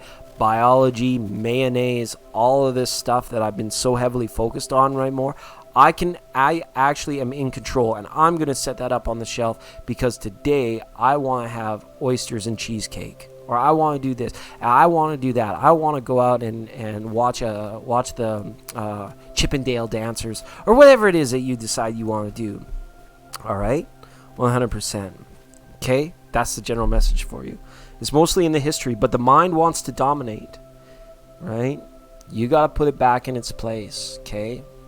Or these personality aspects of you will take your temperament into heavier levels of personality, right? So that's a general. Sushi, I love you so much. I love some sushi. I'll get some sushi. All right, we're going to read for Akikas. And then stay tuned, everybody. I'm going to have to go after this next reading, but I hope to be back with you very shortly. Ike, is it Ike? Ike Cass has asked for a general work reading. We can do that 100%. And if I didn't get you today, I'm very sorry, but we're going to get back again in the very near future. Okay? Formularia, sorry that you were at the tail end of today's program, but I'm doing my best to come back and make sure I get around to everybody eventually. All right. Is Akikas still here? There we go. General reading for Akikas for work messages, please. Akikas, work messages for Akikas. All right, Ike. Hopefully, I don't know if I'm saying your name even close to right, but we got the general work messages. I got your energy in the cards here, regardless. So let's have a look here. Five of Pentacles reversed, not too shabby. The King of Wands reversed. Ugh. The Nine of Swords reversed. The King of Pentacles upright. Okay. You're having a tough go. You're having a bit of a rough go, Ike. All right. I want to begin with this King of Wands reversed, and it leads me to believe that you may have a manager, a boss, or somebody that you report to that is really not a good manager. You're dealing with a boss that is maybe not even fair at the best of times. Your work is leaving you feeling a little bit stressed out, and you tend to take work problems home with you at the end of the day. Maybe you're responsible for a lot of things, Akikas. The Nine of Swords shows that when you're trying to rest at nighttime, thoughts about the stresses of work prevent you from sleeping and prevent you from getting a good night's sleep. The Five of Pentacles indicates to me that you are probably directly involved with a lot of very important things at work, and you may be scrutinized very heavily. You might not be given the anonymity that you need in order to be successful at your workplace right now, and that's a very hard situation for you to be in. King of Pentacles here at the end of the reading either indicates that you're going to be compensated very well for a job well done, or potentially that you're worried that some sort of commission or that you are giving so much of yourself but not receiving the compensation that's directly proportionate to your effort, aka you may be feeling very underpaid at present time for the amount of involvement that you have, and you're struggling with a manager right now. So I don't know, I almost want to say barge in there and ask for a raise, or tell them to lay off, man. 100%. It's either like lay off or give me a raise. You can't have both. You can't ask me for more than what my job description is unless you're going to compensate me for it. I feel like if you went in and kind of asked for a raise or demanded a raise, that you might receive it. That's the King of Pentacles kind of energy for you in this general situation. But if this King of Wands is acting like such a jackass that they don't respect the human side of the workplace, then that's going to be very difficult for you to do, and maybe you realize this. So, have you ever seen the movie Office Space? Is it Office Space? Or maybe I'm thinking of those episodes of Seinfeld where the person that was being overworked and underpaid and over-scrutinized and not given an opportunity to be happy at work, they just stopped giving a rat's ass. They just went there and were just like, meh. You know, it's CeeLo Green. F you. I see you riding around the office doing nothing while I'm doing everything. So F you. You know, that kind of thing. And you know, play it out to that level, because you don't want these problems following you home at night. You know, you want to make sure that after you've gone to work, that those things are taken care of at the end of the day. The workplace has been extremely stressful for you, or you're placing, maybe it is this boss, or maybe some of it is you as well. You're placing a lot of expectation on yourself, which is sometimes leading to a little bit of fear of not being able to meet that expectation that you or your boss has placed for yourself. And that fear leads to these anxieties, or wondering about it, or thinking about it at night when you go to bed. Think about it. If this job didn't exist, how much would it hurt you? How much would it change your life? Would it, you know, you'd have to go out and find a new job or find some other way to find some income, right? But you've got a lot of eggs in this basket when it comes to this particular workplace or this particular place of employment. You have to remember, just like I mentioned to Saruchi, right? We get 80 to 100 years to experience life. And if we're feeling really contracted, really filled with anxiety and stress because of the fear of not making the expectations that we or other people have put on ourselves, we choke the life force energy out of our lives and our ability to be happy. Sometimes it's almost better to be in a transitionary phase where we feel like, you know, we put happiness and freedom and liberty of our happiness over the fear of not feeling secure, right? Because think about it, you got to look at your bottom line, your bank account. Think to yourself, if I saved every penny that I worked for over the next 9 weeks to the next 9 months, then I could free myself to be in a position where I could change jobs, I could change companies, I could change locations, I could make my work life fit my personal life a lot better. Because with the Nine of Swords here on a work reading, it means the work-life balance just isn't there. You're not able to decompress at the end of a work day because it looms over you, it hangs over you, and that sort of thing. You have an upcoming interview, okay? Right? Don't overthink this upcoming interview. Don't worry about this too much. King and Queen of Pentacles here saying that, you know, you're going to be divinely compensated for your skill sets in one way or another. But stop stressing yourself out over this situation. Stop overthinking it 100%, right? Thinking of leaving the job soon. Yeah, and you may decide to, right? Five of Pentacles reverse. You may decide it's just not worth it. Either give me a raise or lay off, or because you can't have both. And you might be very direct in telling them that. And I think if you ask for a raise, there's somebody there that would probably give you one. It might not be your direct manager, but it might be something where, you know, you're rehashing it out and you're like, so document all that you do, all that you're asked to do. Compare that to the original work contract that you entered into, and then go to somebody, whether it's the manager, whether it's HR, whether it's the boss or the owner or the shareholders or whoever it is, and say, look, Charlie, this is what I signed up for. This is what I'm currently doing. This is how much I'm currently making. And I think they would recognize the value of you as a person. Hopefully they would, as long as this asshole gets his thing his life right, or gets his work attitude right, because I feel like you're dealing with pretty difficult boss at times. Okay, you said that, and the nature of the work is okay. Sure, and you're good at it too. That's what that shows me. King of Pentacles, Queen of Pentacles, and you're good at it too. So, you know what? Don't be afraid to ask for that raise. And don't overthink this interview that's coming up. And by all means, tell yourself at the end of each workday, today is done. Because if you don't have the freedom to enjoy your life between work and sleep, and enjoy the ability to fall asleep without worry, then it's all for nothing. You're just wrecking your health, you're just giving your power away, and you're wasting your life. And I'm sorry if that sounds really harsh, but that is the nature of it. We live on this crazy planet where, we feel the whips at our backs of our masters when we decide to join the arena of selling our time for money.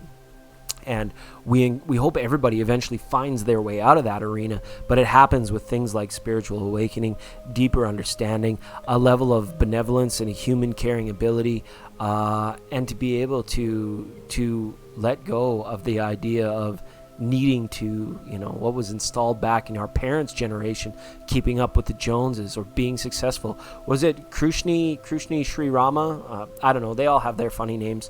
But he said to a young kid once, he said, you know what, you afraid of being poor? What the hell are you scared of? Be poor. There's nobody going to sit there and say that, you're less of a person because of that, right? And maybe it doesn't mean like poor, but don't feel like you always have to be. But if you walk in and ask for a raise, I think they're going to give it to you, Aki. Okay? Just the general message that I see there. All right. Thank you so much, everybody that's come for your readings today. We have to cut her a little short. Thank you so much for coming. I appreciate you all. Happy birthday to the number one person in my life.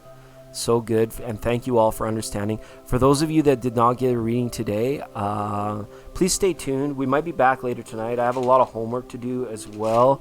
My school is just about finished for the year. I have like 2 assignments to go through, and I'm not enjoying them. I got to work tomorrow morning at 6:30 in the morning. And I have to get this kid back to a place where he can wake up to go to school and celebrate his birthday all before then. So, but it's very happy to be with you here today and to fit you guys in. So hopefully I can get back. I don't want to make promises. I don't want to write checks that my butt can't cash. Special thank you to all the people who donated today. Akikas, Aqua Leo, Steve S., to Abigail, to Jennifer's Tarot at Jennifer's Positive Free Tarot. Please check her out. To Trisha, thanks for finding us on PayPal. Jessica the Goddess, to Karen Q, to Regina, to Saruchi for buying a membership.